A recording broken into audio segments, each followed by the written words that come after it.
वाहिगुरु जी का खालसा, वाहिगुरु जी की फतेह। मैं हरप्रीत सिंह चढ़ती कला सेवा ट्रस्ट ਤੋਂ ਆਪ ਜੀ ਦਾ ਹੋਸਟ। ਸਾਡੇ ਨਾਲ ਜੁੜ ਚੁੱਕੇ ਨੇ ਵੀਰ ਸੁਖਵਿੰਦਰ ਸਿੰਘ ਜੀ, ਵਾਈਸ ਪ੍ਰਿੰਸੀਪਲ ਦਸ਼ਮੇਸ਼ ਗੁਰਮਤਿ ਵਿਦਿਆਲਾ ਬਾਲਾ ਸਾਹਿਬ ਨਵੀਂ ਦਿੱਲੀ ਤੋਂ। ਵੀਰ ਜੀ ਆਇਆਂ ਨੂੰ। ਵਾਹਿਗੁਰੂ ਜੀ ਕਾ ਖਾਲਸਾ, ਵਾਹਿਗੁਰੂ ਜੀ ਕੀ ਫਤਿਹ। ਵੀਰ ਜੀ ਅੱਜ ਫਿਰ ਅਸੀਂ ਆਪ ਜੀ ਨਾਲ ਇੱਕ ਨਵੇਂ ਸਵਾਲ ਤੇ ਚਰਚਾ ਕਰਾਂਗੇ। ਜੋ ਸਾਡਾ ਸਵਾਲ ਹੈ ਉਹ ਇਹ ਹੈ ਕਿ ਜਦੋਂ ਅਸੀਂ ਦੇਖਦੇ ਹਾਂ ਕਿ ਜੋ ਸਾਡਾ ਧਰਮ ਹੈ ਕੋਈ ਬਹੁਤ ਜ਼ਿਆਦਾ ਪੁਰਾਣਾ ਨਹੀਂ ਹੈ। ਜੇ ਅਸੀਂ ਪਿੱਛੇ ਝਾਤ ਮਾਰੀਏ ਤੇ 300 ਤੋਂ ਲੈ ਕੇ 550 ਸਾਲ ਤੱਕ ਹੀ ਸਾਡਾ ਜੋ ਸਾਡਾ ਧਰਮ ਹੈ ਉਹਦੀ ਬੁਨਿਆਦ ਹੈ। ਤੇ ਜੋ ਇਹ ਸਾਡਾ ਧਰਮ ਹੈ ਇਹ ਉਸ ਤੋਂ ਪਹਿਲੇ ਜਿਹੜਾ ਦੂਜੇ ਧਰਮ ਵਿੱਚ ਅਸੀਂ ਹਿੰਦੂ ਜਾਂ ਹੋਰ ਵੀ ਕਈ ਧਰਮਾਂ ਵਿੱਚ ਸੀਗੇ ਤੇ ਉੱਥੋਂ ਦੀ ਹੀ ਇੱਕ ਗਰੁੱਪ ਨਿਕਲ ਕੇ ਆਇਆ ਤੇ ਗੁਰੂਆਂ ਦੇ ਜਿਹੜੇ ਦੱਸੇ ਹੋਏ ਰਸਤੇ ਦੇ ਉੱਤੇ ਚੱਲ ਕੇ ਇਸ ਧਰਮ ਦੀ ਨੀਂਹ ਰੱਖੀ ਗਈ। ਤੇ ਇਸ ਧਰਮ ਦੇ ਅੰਦਰ ਅੱਜ ਵੀ ਅਗਰ ਕੋਈ ਪ੍ਰਵੇਸ਼ ਕਰਨਾ ਚਾਹੇ, ਅੱਜ ਵੀ ਅਗਰ ਕੋਈ ਸਾਡੇ ਧਰਮ ਨੂੰ ਅਪਣਾਉਣਾ ਚਾਹੇ ਤੇ ਉਸਦੇ ਵਾਸਤੇ ਜੋ ਨੀਂਹ ਰੱਖੀ ਜਾਂਦੀ ਹੈ ਉਹ ਹੈ ਸਾਡਾ ਜੋ ਸਾਨੂੰ ਗੁਰੂ ਗੋਬਿੰਦ ਸਿੰਘ ਜੀ ਪੂਰੇ ਤੌਰ ਤੇ ਦੇ ਗਏ ਨੇ ਅੰਮ੍ਰਿਤ ਸੰਚਾਰ। ਅੱਜ ਅਸੀਂ ਅੰਮ੍ਰਿਤ ਸੰਚਾਰ ਤੇ ਆਪ ਜੀ ਨਾਲ ਚਰਚਾ ਕਰਾਂਗੇ ਤੇ ਇਹ ਸਾਨੂੰ ਦੱਸੋ ਕਿ ਜੋ ਰਹਿਤ ਮਰਿਆਦਾ ਹੈ ਅੱਜ ਦੀ ਡੇਟ ਵਿੱਚ ਵੀ ਅਗਰ ਕੋਈ ਦੂਜੇ ਧਰਮ ਦਾ ਸਾਡੇ ਧਰਮ ਵਿੱਚ ਆਉਣਾ ਚਾਹੇ ਜਾਂ ਸਾਡੇ ਧਰਮ ਦੇ ਅੰਦਰ ਕੋਈ ਸਿੱਖ ਹੈਗਾ ਅਗਰ ਉਹ ਅੰਮ੍ਰਿਤ ਸੰਚਾਰ ਲੈਣਾ ਚਾਹੇ ਉਹਦੀ ਕੀ ਵਿਧੀ ਹੈ, ਕਿਸ ਤਰ੍ਹਾਂ ਉਹ ਮਤਲਬ ਇਸ ਨੂੰ ਅਪਣਾਏਗਾ? ਜੀਓ ਗੁਰੂ ਸਵਾਰਿਓ, ਸਿੱਖ ਰਹਿਤ ਮਰਿਆਦਾ ਦੇ ਵਿੱਚ ਚੌਥਾ ਸੰਸਕਾਰ ਦਿੱਤਾ ਹੈ ਅੰਮ੍ਰਿਤ ਸੰਸਕਾਰ, ਜਿਸ ਨੂੰ ਅਸੀਂ ਅੰਮ੍ਰਿਤ ਸੰਚਾਰ ਵੀ ਕਹਿੰਦੇ ਹਾਂ। ਅੰਮ੍ਰਿਤ ਸੰਚਾਰ ਕਰਨਾ, ਜਿਵੇਂ ਤੁਸੀਂ ਜ਼ਿਕਰ ਕੀਤਾ ਹੈ ਕਿ ਹੋਰ ਧਰਮਾਂ ਦੇ ਵਿੱਚ ਵੀ ਮਨੁੱਖ ਨੇ ਅਗਰ ਐਂਟਰ ਕਰਨਾ ਹੈ ਤਾਂ ਉਹਨਾਂ ਦੀ ਆਪਣਾ ਵਿਧੀ ਵਿਧਾਨ ਹੈ। ਗੁਰੂ ਗ੍ਰੰਥ ਸਾਹਿਬ ਜੀ ਨੇ ਵੀ ਜ਼ਿਕਰ ਕੀਤਾ, ਹਿੰਦੂ ਕੇ ਕਰ ਹਿੰਦੂ ਆਵੈ, ਸੂਤ ਜਨੇਊ ਪੜ ਗਲ ਪਾਵੈ। ਉਹ ਉਹਨਾਂ ਦਾ ਆਪਣਾ ਵਿਧਾਨ ਹੈਗਾ ਔਰ ਉਹਨਾਂ ਦੀਆਂ ਉਮਰਾਂ ਵੀ ਅਲੱਗ-ਅਲੱਗ ਨੇ। ਇਹ ਹਿੰਦੂਇਜ਼ਮ ਦੇ ਵਿੱਚ ਹੀ ਜੇ ਕਿਸੇ ਨੇ ਪ੍ਰਵੇਸ਼ ਕਰਨਾ ਹੈ ਤਾਂ ਉਹਦੇ ਵਿੱਚ ਬ੍ਰਾਹਮਣ ਦਾ ਜਿਹੜਾ ਹੈ ਉਹ ਜਨੇਊ ਪਾਉਣ ਦਾ ਪੀਰੀਅਡ 7 ਸਾਲ ਦਾ ਹੈਗਾ। ਖੱਤਰੀਆਂ ਦਾ ਜਿਹੜਾ ਪੀਰੀਅਡ ਹੈਗਾ ਉਹ 9 ਸਾਲ ਦੀ ਉਮਰ ਦਾ ਬੱਚਾ ਜਨੇਊ ਪਾ ਸਕਦਾ ਹੈਗਾ। ਵੈਸਾਂ ਦਾ ਜਿਹੜਾ ਹੈਗਾ ਉਹ 13 ਸਾਲ ਦਾ ਬੱਚਾ ਜਨੇਊ ਪਾ ਸਕਦਾ ਤੇ ਸ਼ੂਦਰ ਵਾਸਤੇ ਕੋਈ ਜਨੇਊ ਬਣਿਆ ਹੀ ਨਹੀਂ। ਉਹਨਾਂ ਦੇ ਜਨੇਊ ਵੀ ਵੱਖਰੇ ਵੱਖਰੇ ਨੇ। ਬ੍ਰਾਹਮਣ ਦਾ ਪੁੱਤਰ ਰੇਸ਼ਮ ਦਾ ਜਨੇਊ ਪਾਏਗਾ, ਖੱਤਰੀ ਦਾ ਪੁੱਤਰ ਜਿਹੜਾ ਹੈਗਾ ਉਹ ਸੂਤ ਦੇ ਧਾਗੇ ਦਾ ਪਾਏਗਾ, ਵੈਸ ਦਾ ਜਿਹੜਾ ਪੁੱਤਰ ਹੈਗਾ ਉਹ ਸਣ ਦਾ ਵੱਟ ਕੇ ਜਨੇਊ ਪਾਏਗਾ। ਸੋ ਉਹਨਾਂ ਦੇ 4 ਵਰਣ ਨੇ। ਸ਼ੂਦਰ ਵਾਸਤੇ ਕੋਈ ਕਿਸੇ ਵੀ ਕਿਸਮ ਦਾ ਜਨੇਊ ਨਹੀਂ ਬਣਿਆ ਤੇ 4 ਵਰਣਾਂ ਦੇ ਪ੍ਰਵੇਸ਼ ਹੋਣ ਦੇ ਹਿੰਦੂਇਜ਼ਮ ਦੇ ਵਿੱਚ ਢੰਗ ਅਲੱਗ-ਅਲੱਗ ਹੈਗਾ। ਤੇ ਇਸੇ ਤਰ੍ਹਾਂ ਮੁਸਲਮਾਨ ਇਜ਼ਮ ਦੇ ਵਿੱਚ ਸੁੰਨਤ ਦੀ ਗੱਲ ਚੱਲਦੀ ਹੈਗੀ ਹੈ। ਕਿਤੇ ਈਸਾਈਅਤ ਵਿੱਚ ਬਪਤਿਸਮਾ ਪੜ੍ਹ ਕੇ ਪਿਲਾਇਆ ਜਾਂਦਾ ਹੈਗਾ। ਸੋ ਸਿੱਖ ਧਰਮ ਦੇ ਵਿੱਚ ਪ੍ਰਵੇਸ਼ ਹੋਣ ਦਾ ਜਿਹੜਾ ਹੈਗਾ ਮਾਰਗ ਉਹ ਹੈਗਾ ਖੰਡੇ ਬਾਟੇ ਦੀ ਪਾਹੁਲ। ਗੁਰੂ ਨਾਨਕ ਸਾਹਿਬ ਜੀ ਤੋਂ ਹੀ ਚਰਨ ਧੋਏ ਰਹਿਰਾਸ ਕਰ ਚਰਨਾ ਅੰਮ੍ਰਿਤ ਸਿੱਖਾਂ ਪਿਲਾਇਆ। ਤੇ ਅੱਗੇ ਚੱਲ ਕੇ ਅਸੀਂ ਪੜ੍ਹਦੇ ਹਾਂ ਪੀਓ ਪਾਹੁਲ ਖੰਡ ਧਾਰ ਹੋਏ ਜਨਮ ਸੁਹੇਲਾ, ਕਿ ਸਤਿਗੁਰੂ ਪਾਤਸ਼ਾਹ ਜੀ ਨੇ 1699 ਦੀ ਵਿਸਾਖੀ ਵਾਲੇ ਦਿਨ ਆਨੰਦਪੁਰ ਸਾਹਿਬ ਵਿਖੇ ਪਹਿਲੀ ਵਾਰ ਅੰਮ੍ਰਿਤ ਸੰਚਾਰ ਕੀਤਾ ਤੇ ਉਦੋਂ ਗੁਰੂ ਗੋਬਿੰਦ ਸਿੰਘ ਜੀ ਨੇ ਆਪ ਅੰਮ੍ਰਿਤ ਤਿਆਰ ਕਰਕੇ 5 ਪਿਆਰਿਆਂ ਨੂੰ ਛਕਾਇਆ ਤੇ ਉਹਨਾਂ 5 ਪਿਆਰਿਆਂ ਤੋਂ ਫਿਰ ਪਰਿਵਾਰ ਸਮੇਤ ਸਤਿਗੁਰੂ ਜੀ ਨੇ ਅੰਮ੍ਰਿਤ ਦੀ ਦਾਤ ਪ੍ਰਾਪਤ ਕੀਤੀ ਹੈ। ਸਾਡੇ ਧਰਮ ਵਿੱਚ ਕੋਈ ਅਜਿਹੀ ਗੱਲ ਨਹੀਂ ਹੈ ਕਿ ਕੰਨਾ ਮੁੰਨਾ ਕੁਰ ਤੂੰ ਮੇਰਾ ਚੇਲਾ ਮੈਂ ਤੇਰਾ ਗੁਰ। ਪੁਰਾਤਨ ਲੋਕ ਜਿਹੜੇ ਸੀਗੇ ਹੋਰ ਧਰਮਾਂ ਦੇ, ਉੱਥੇ ਤਾਂ ਅਸੀਂ ਵੇਖਦੇ ਹਾਂ ਵੀ ਕੰਨ ਵਿੱਚ ਫੂਕ ਜੀ ਮਾਰੀ ਤੇ ਉਸੇ ਦਿਨ ਕਹਿ ਦਿੱਤਾ ਕਿ ਤੂੰ ਮੇਰਾ ਚੇਲਾ ਤੇ ਮੈਂ ਤੇਰਾ ਗੁਰੂ। ਅੱਜ ਤੋਂ ਬਾਅਦ ਤੂੰ ਮੇਰਾ ਚੇਲਾ ਹੋਇਆ ਤੇ ਮੈਂ ਤੇਰਾ ਗੁਰੂ ਹੈ। ਇੱਥੇ ਇਸ ਤਰ੍ਹਾਂ ਦੀ ਗੱਲ ਨਹੀਂ ਹੈ। ਸਿੱਖ ਧਰਮ ਦੇ ਵਿੱਚ ਖਾਸ ਵਿਧੀ ਵਿਧਾਨ ਹੈ, ਖਾਸ ਢੰਗ ਹੈ, ਖਾਸ ਤਰੀਕਾ ਹੈਗਾ ਤੇ ਉਹ ਰਹਿਤ ਮਰਿਆਦਾ ਦੇ ਵਿੱਚ ਬੜੇ ਵਿਸਥਾਰ ਨਾਲ ਅੰਮ੍ਰਿਤ ਸੰਚਾਰ ਬਾਰੇ ਲਿਖਿਆ ਹੋਇਆ ਹੈਗਾ। ਅੰਮ੍ਰਿਤ ਅਸਲ ਵਿੱਚ ਕੀ ਹੈ? ਅੰਮ੍ਰਿਤ ਛਕਣਾ ਇੱਕ ਪ੍ਰਣ ਹੈ, ਕਮਿਟਮੈਂਟ ਹੈ ਗੁਰੂ ਦੇ ਨਾਲ, ਇੱਕ ਪ੍ਰਣ ਕਰਨਾ ਹੈਗਾ। ਤੇ ਉਹ ਪ੍ਰਣ ਕਰਕੇ ਫਿਰ ਜੋ ਪਾਤਸ਼ਾਹ ਕਹਿ ਰਹੇ ਨੇ ਉਹਨਾਂ ਦੇ ਰਹਿਤ ਮੁਤਾਬਕ ਜੀਵਨ ਜਿਉਣਾ ਹੈ, ਉਹ ਜਿਉਣਾ ਹੈਗਾ। ਸੋ ਆਓ ਇਹਦੇ ਵਿਸਥਾਰ ਨਾਲ ਅਸੀਂ ਰਹਿਤ ਮਰਿਆਦਾ ਵਿੱਚੋਂ ਹੀ ਪੜ੍ਹਦੇ ਹੈਗੇ ਆ, ਤਾਂ ਕਿ ਸਾਨੂੰ ਅੰਮ੍ਰਿਤ ਸੰਚਾਰ ਬਾਰੇ ਜੋ ਵਿਧੀ ਵਿਧਾਨ ਹੈ ਉਹ ਵੀ ਪਤਾ ਲੱਗ ਜਾਏ। ਇਹਦਾ ਆਰੰਭਤਾ ਹੁੰਦੀ ਹੈ ਊੜੇ ਭਾਗ ਤੋਂ ਕਿ ਅੰਮ੍ਰਿਤ ਛਕਾਉਣ ਲਈ ਇੱਕ ਖਾਸ ਸਥਾਨ ਤੇ ਪ੍ਰਬੰਧ ਹੋਵੇ, ਉੱਥੇ ਆਮ ਲੋਕਾਂ ਦਾ ਲਾਂਘਾ ਨਾ ਹੋਵੇ। ਇਹ ਬੜਾ ਜ਼ਰੂਰੀ ਹੈਗਾ, ਕਿਉਂਕਿ ਅੰਮ੍ਰਿਤ ਜਿਹੜਾ ਹੈ ਉਹ ਬਾਣੀ ਪੜ੍ਹ ਕੇ ਤਿਆਰ ਹੁੰਦਾ ਹੈਗਾ। 5 ਬਾਣੀਆਂ ਦਾ ਪਾਠ ਹੁੰਦਾ ਹੈ, ਉਹਦਾ ਜ਼ਿਕਰ ਅੱਗੇ ਆਏਗਾ। 5 ਵਸਤੂਆਂ ਹੁੰਦੀਆਂ ਨੇ, ਉਹਨਾਂ ਦਾ ਜ਼ਿਕਰ ਵੀ ਆਏਗਾ ਕਿ ਸੁਨਹਿਰੀ ਚੋਟੀ ਹੈ, ਬਾਟਾ ਹੈ, ਖੰਡਾ ਹੈ, ਜਲ ਹੈ, ਪਤਾਸੇ ਹੈ, ਤੇ 5 ਪਿਆਰੇ ਹੁੰਦੇ ਨੇ। ਸੋ ਇਕਾਗਰਤਾ ਬਣੀ ਰਹੇ, ਧਿਆਨ ਇਕਾਗਰ। ਜੇ ਆਮ ਲੋਕਾਂ ਦਾ ਹੀ ਲਾਂਘਾ ਰਹੇਗਾ, ਕੋਈ ਆ ਰਿਹਾ ਕੋਈ ਜਾ ਰਿਹਾ, ਫਿਰ ਇਕਾਗਰਤਾ ਨਹੀਂ ਬਣਦੀ ਹੈ। ਇਹ ਇਸ ਕਰਕੇ ਜਿਹੜਾ ਨਵੇਕਲੇ ਕਮਰੇ ਦੀ, ਨਵੇਕਲੇ ਸਥਾਨ ਦੀ ਗੱਲ ਕੀਤੀ ਹੋਈ ਹੈ, ਜਿੱਥੇ ਆਮ ਲੋਕ ਨਾ ਨਿਕਲਦੇ ਵੜਦੇ ਹੋਣ, ਵੱਖਰਾ ਜਿਹਾ ਸਥਾਨ ਹੋਵੇ। ਨੰਬਰ 2 ਤੇ ਹੈ ਉੱਥੇ ਸ੍ਰੀ ਗੁਰੂ ਗ੍ਰੰਥ ਸਾਹਿਬ ਜੀ ਦਾ ਪ੍ਰਕਾਸ਼ ਹੋਵੇ। ਇਹ ਹੁਣ ਤਿਆਰੀ ਚੱਲ ਰਹੀ ਹੈ ਅੰਮ੍ਰਿਤ ਦਾ ਬਾਟਾ ਤਿਆਰ ਕਰਨ। ਪਹਿਲਾਂ ਸ੍ਰੀ ਗੁਰੂ ਗ੍ਰੰਥ ਸਾਹਿਬ ਜੀ ਦਾ ਪ੍ਰਕਾਸ਼ ਹੋਵੇ, ਘੱਟ ਤੋਂ ਘੱਟ 6 ਤਿਆਰ ਬਰ ਤਿਆਰ ਸਿੰਘ ਹਾਜ਼ਰ ਹੋਣ। 6 ਸਿੰਘ ਚਾਹੀਦੇ ਆ ਤਿਆਰ ਅੰਮ੍ਰਿਤਧਾਰੀ, ਜਿਨ੍ਹਾਂ ਵਿੱਚੋਂ ਇੱਕ ਤਾਬਿਆਂ ਬੈਠੇ ਤੇ ਬਾਕੀ 5 ਅੰਮ੍ਰਿਤ ਛਕਾਉਣ ਲਈ ਹੋਣ। ਇੱਕ ਸਿੰਘ ਨੇ ਤਾਬਿਆਂ ਬੈਠਣਾ ਤੇ ਬਾਕੀ 5 ਅੰਮ੍ਰਿਤ ਛਕਾਉਣ ਵਾਸਤੇ ਹੋਣ। 7ਵਾਂ ਸਿੰਘ ਵੀ ਹੋ ਸਕਦਾ ਹੈ ਜੋ ਕਿ ਪਹਿਰੇਦਾਰੀ ਤੇ ਹੋਵੇ, ਕਿ ਆਮ ਲੋਕ ਜਿਹੜਾ ਅੰਦਰ ਨਾ ਆ ਸਕਣ। ਜਿਵੇਂ ਅਧਵਾਟੇ ਆਉਣ ਵਾਲੇ ਦੀ ਗੱਲ ਚੱਲੇਗੀ ਅੱਗੇ, ਕਿ ਅੰਮ੍ਰਿਤ ਅੱਧਾ ਤਿਆਰ ਹੋ ਚੁੱਕਿਆ ਹੈਗਾ ਤੇ ਬਾਅਦ ਵਿੱਚ ਕੋਈ ਆਉਣਾ ਚਾਹੁੰਦਾ ਉਹਨੂੰ ਰੋਕ ਸਕੇ ਵੀ ਹੁਣ ਤੁਸੀਂ ਅੰਦਰ ਪ੍ਰਵੇਸ਼ ਨਹੀਂ ਕਰ ਸਕਦੇ ਹੈਗੇ। ਸੋ ਇਸ ਤਰ੍ਹਾਂ ਪਹਿਰੇਦਾਰੀ ਵਾਸਤੇ ਵੀ ਸਿੰਘ ਇੱਕ ਚਾਹੀਦਾ ਹੁੰਦਾ। ਇਹਨਾਂ ਵਿੱਚ ਸਿੰਘਣੀਆਂ ਵੀ ਹੋ ਸਕਦੀਆਂ ਹਨ। ਇਹਨਾਂ ਸਾਰਿਆਂ ਨੇ ਕੇਸੀ ਇਸ਼ਨਾਨ ਕੀਤਾ ਹੋਵੇ। ਜ਼ਰੂਰੀ ਨਹੀਂ ਹੈ ਕਿ 5 ਪਿਆਰੇ ਕੇਵਲ ਸਿੰਘ ਸਾਹਿਬ ਹੀ ਹੋਣ, ਸਿੰਘਣੀਆਂ ਵੀ 5 ਪਿਆਰਿਆਂ ਦੇ ਵਿੱਚ ਜਿਹੜਾ ਸ਼ਾਮਲ ਹੋ ਸਕਦੀਆਂ। ਬੜੀ ਖੁੱਲ੍ਹਦਿਲੀ ਨਾਲ ਸਾਡੇ ਜਿਹੜਾ ਹੈ ਉਹ ਛੂਟ ਦਿੱਤੀ ਗਈ ਹੈ, ਰਹਿਤ ਮਰਿਆਦਾ ਵਿੱਚ ਗੱਲ ਕੀਤੀ ਗਈ ਹੈ। ਹੁਣ ਜਿਹੜੇ ਲੋਕ ਐਵੇਂ ਚਰਚਾ ਕਰੀ ਜਾਂਦੇ ਨੇ ਕਿ ਗੁਰੂ ਪਾਤਸ਼ਾਹ ਜੀ ਨੇ ਦੇਖੋ ਸਿੰਘਣੀਆਂ ਨੂੰ ਕਿਸੇ ਨੂੰ ਗੁਰਤਾ ਗੱਦੀ ਨਹੀਂ ਦਿੱਤੀ ਹੈਗੀ ਹੈ ਜਾਂ ਕਿਵੇਂ ਬਰਾਬਰ, ਇੱਥੇ ਬਿਲਕੁਲ ਹੀ ਗੱਲ ਮੁੱਕ ਜਾਂਦੀ ਹੈ। 5 ਪਿਆਰੇ ਕਿਸ ਦਾ ਰੂਪ ਨੇ? ਅਸੀਂ ਕੱਲ ਤਾਂ ਗੁਰੂ ਪੰਥ ਦੀ ਗੱਲ ਕੀਤੀ ਹੈ ਨਾ, ਤਿਆਰ ਬਰ ਤਿਆਰ ਸਿੰਘਾਂ ਦੇ ਸਮੂਹ ਨੂੰ ਗੁਰੂ ਪੰਥ ਕਿਹਾ ਜਾਂਦਾ। ਸੋ ਗੱਲ ਹੀ ਮੁੱਕ ਜਾਂਦੀ ਹੈ। ਐਡਾ ਮਾਣ ਤਾਣ ਗੁਰੂ ਪਾਤਸ਼ਾਹ ਜੀ ਨੇ ਬਖਸ਼ਿਸ਼ ਕੀਤਾ ਹੈਗਾ ਕਿ 5 ਪਿਆਰਿਆਂ ਦੇ ਵਿੱਚ ਜਿਹੜਾ ਹੈ ਉਹ ਸਿੰਘਣੀਆਂ ਸ਼ਾਮਲ ਹੋ ਸਕਣ। ਤੇ ਉਸ ਵੇਲੇ 5 ਪਿਆਰਿਆਂ ਵਿੱਚ ਗੁਰੂ ਵਰਤ ਰਿਹਾ ਹੁੰਦਾ, ਯਾਦ ਰੱਖਣਾ। ਸੋ ਗੁਰੂ ਪਾਤਸ਼ਾਹ ਜੀ ਨੇ ਉਸ ਵੇਲੇ ਇਹ ਜੁਗਤ ਸਾਨੂੰ ਬਖਸ਼ਿਸ਼ ਕਰ ਦਿੱਤੀ ਤੇ ਅੱਗੇ ਚੱਲ ਕੇ ਪੰਥ ਨੇ ਸਾਨੂੰ ਇਹ ਜੁਗਤ ਬਖਸ਼ਿਸ਼ ਕਰ ਦਿੱਤੀ ਵੀ ਸਿੰਘਣੀਆਂ ਵੀ ਸ਼ਾਮਲ ਹੋ ਸਕਦੀਆਂ। ਉਹਨਾਂ ਸਾਰਿਆਂ ਨੇ ਉਸ ਦਿਨ ਕੇਸੀ ਇਸ਼ਨਾਨ ਕੀਤਾ ਹੋਵੇ, ਇਹ ਬੜਾ ਜ਼ਰੂਰੀ ਹੈਗਾ। ਜਿੱਥੇ 5 ਪਿਆਰਿਆਂ ਨੇ ਕੇਸੀ ਇਸ਼ਨਾਨ ਕਰਨਾ ਹੈ, ਉੱਥੇ ਅੰਮ੍ਰਿਤ ਛਕਣ ਵਾਲਿਆਂ ਨੇ ਵੀ ਕੇਸੀ ਇਸ਼ਨਾਨ ਕਰਨਾ ਹੈ ਉਸੇ ਦਿਨ, ਜਿਸ ਦਿਨ ਅੰਮ੍ਰਿਤ ਛਕਣਾ ਹੈ। ਤੀਜਾ ਭਾਗ ਹੈ ਜੀ, ਇਹਨਾਂ 5 ਪਿਆਰਿਆਂ ਵਿੱਚ ਕੋਈ ਅੰਗਹੀਨ, ਅੰਨਾ, ਕਾਣਾ, ਲੰਗੜਾ, ਲੂਲਾ ਜਾਂ ਦੀਰਘ ਰੋਗ ਵਾਲਾ ਨਾ ਹੋਵੇ, ਕੋਈ ਤਨਖਈਆ ਨਾ ਹੋਵੇ, ਸਾਰੇ ਤਿਆਰ ਬਰ ਤਿਆਰ ਦਰਸ਼ਨੀ ਸਿੰਘ ਹੋਣ। ਠੀਕ ਹੈ, ਇਹ ਵੀ ਬਹੁਤ ਜ਼ਰੂਰੀ ਨਿਯਮ ਹੈ। ਦੇਖੋ ਕਿਸੇ ਨਾਲ ਵਿਤਕਰਾ ਨਹੀਂ ਹੈ ਕਿ ਕੋਈ ਜਿਹੜਾ ਨੇਤਰਹੀਨ ਹੈ ਜਾਂ ਕਿਸੇ ਦਾ ਇੱਕ ਨੇਤਰ ਖਰਾਬ ਹੈ ਜਾਂ ਲੱਤ ਬਾਂਹ ਖਰਾਬ ਹੈ, ਇਹ ਕੋਈ ਵਿਤਕਰੇ ਵਾਲੀ ਗੱਲ ਨਹੀਂ। ਗੱਲ ਇਹ ਹੈ ਕਿ ਅੰਮ੍ਰਿਤ ਦੀ ਸਾਰੀ ਪ੍ਰਕਿਰਿਆ ਨਿਭਾਉਣ ਵਿੱਚ ਘੱਟੋ ਘੱਟ ਜਿਹੜਾ ਹੈ 1 ਤੋਂ 3 ਘੰਟੇ ਲੱਗਦੇ ਨੇ। ਤੇ ਜੇ ਕੋਈ ਅੰਗਹੀਨ ਹੋਏਗਾ ਜਾਂ ਕਮਜ਼ੋਰ ਹੋਏਗਾ ਕਿਸੇ ਅੰਗ ਤੋਂ, ਉਹ ਕਿਵੇਂ ਇਹ ਸੇਵਾਵਾਂ ਨਿਭਾ ਸਕਦਾ ਹੈਗਾ?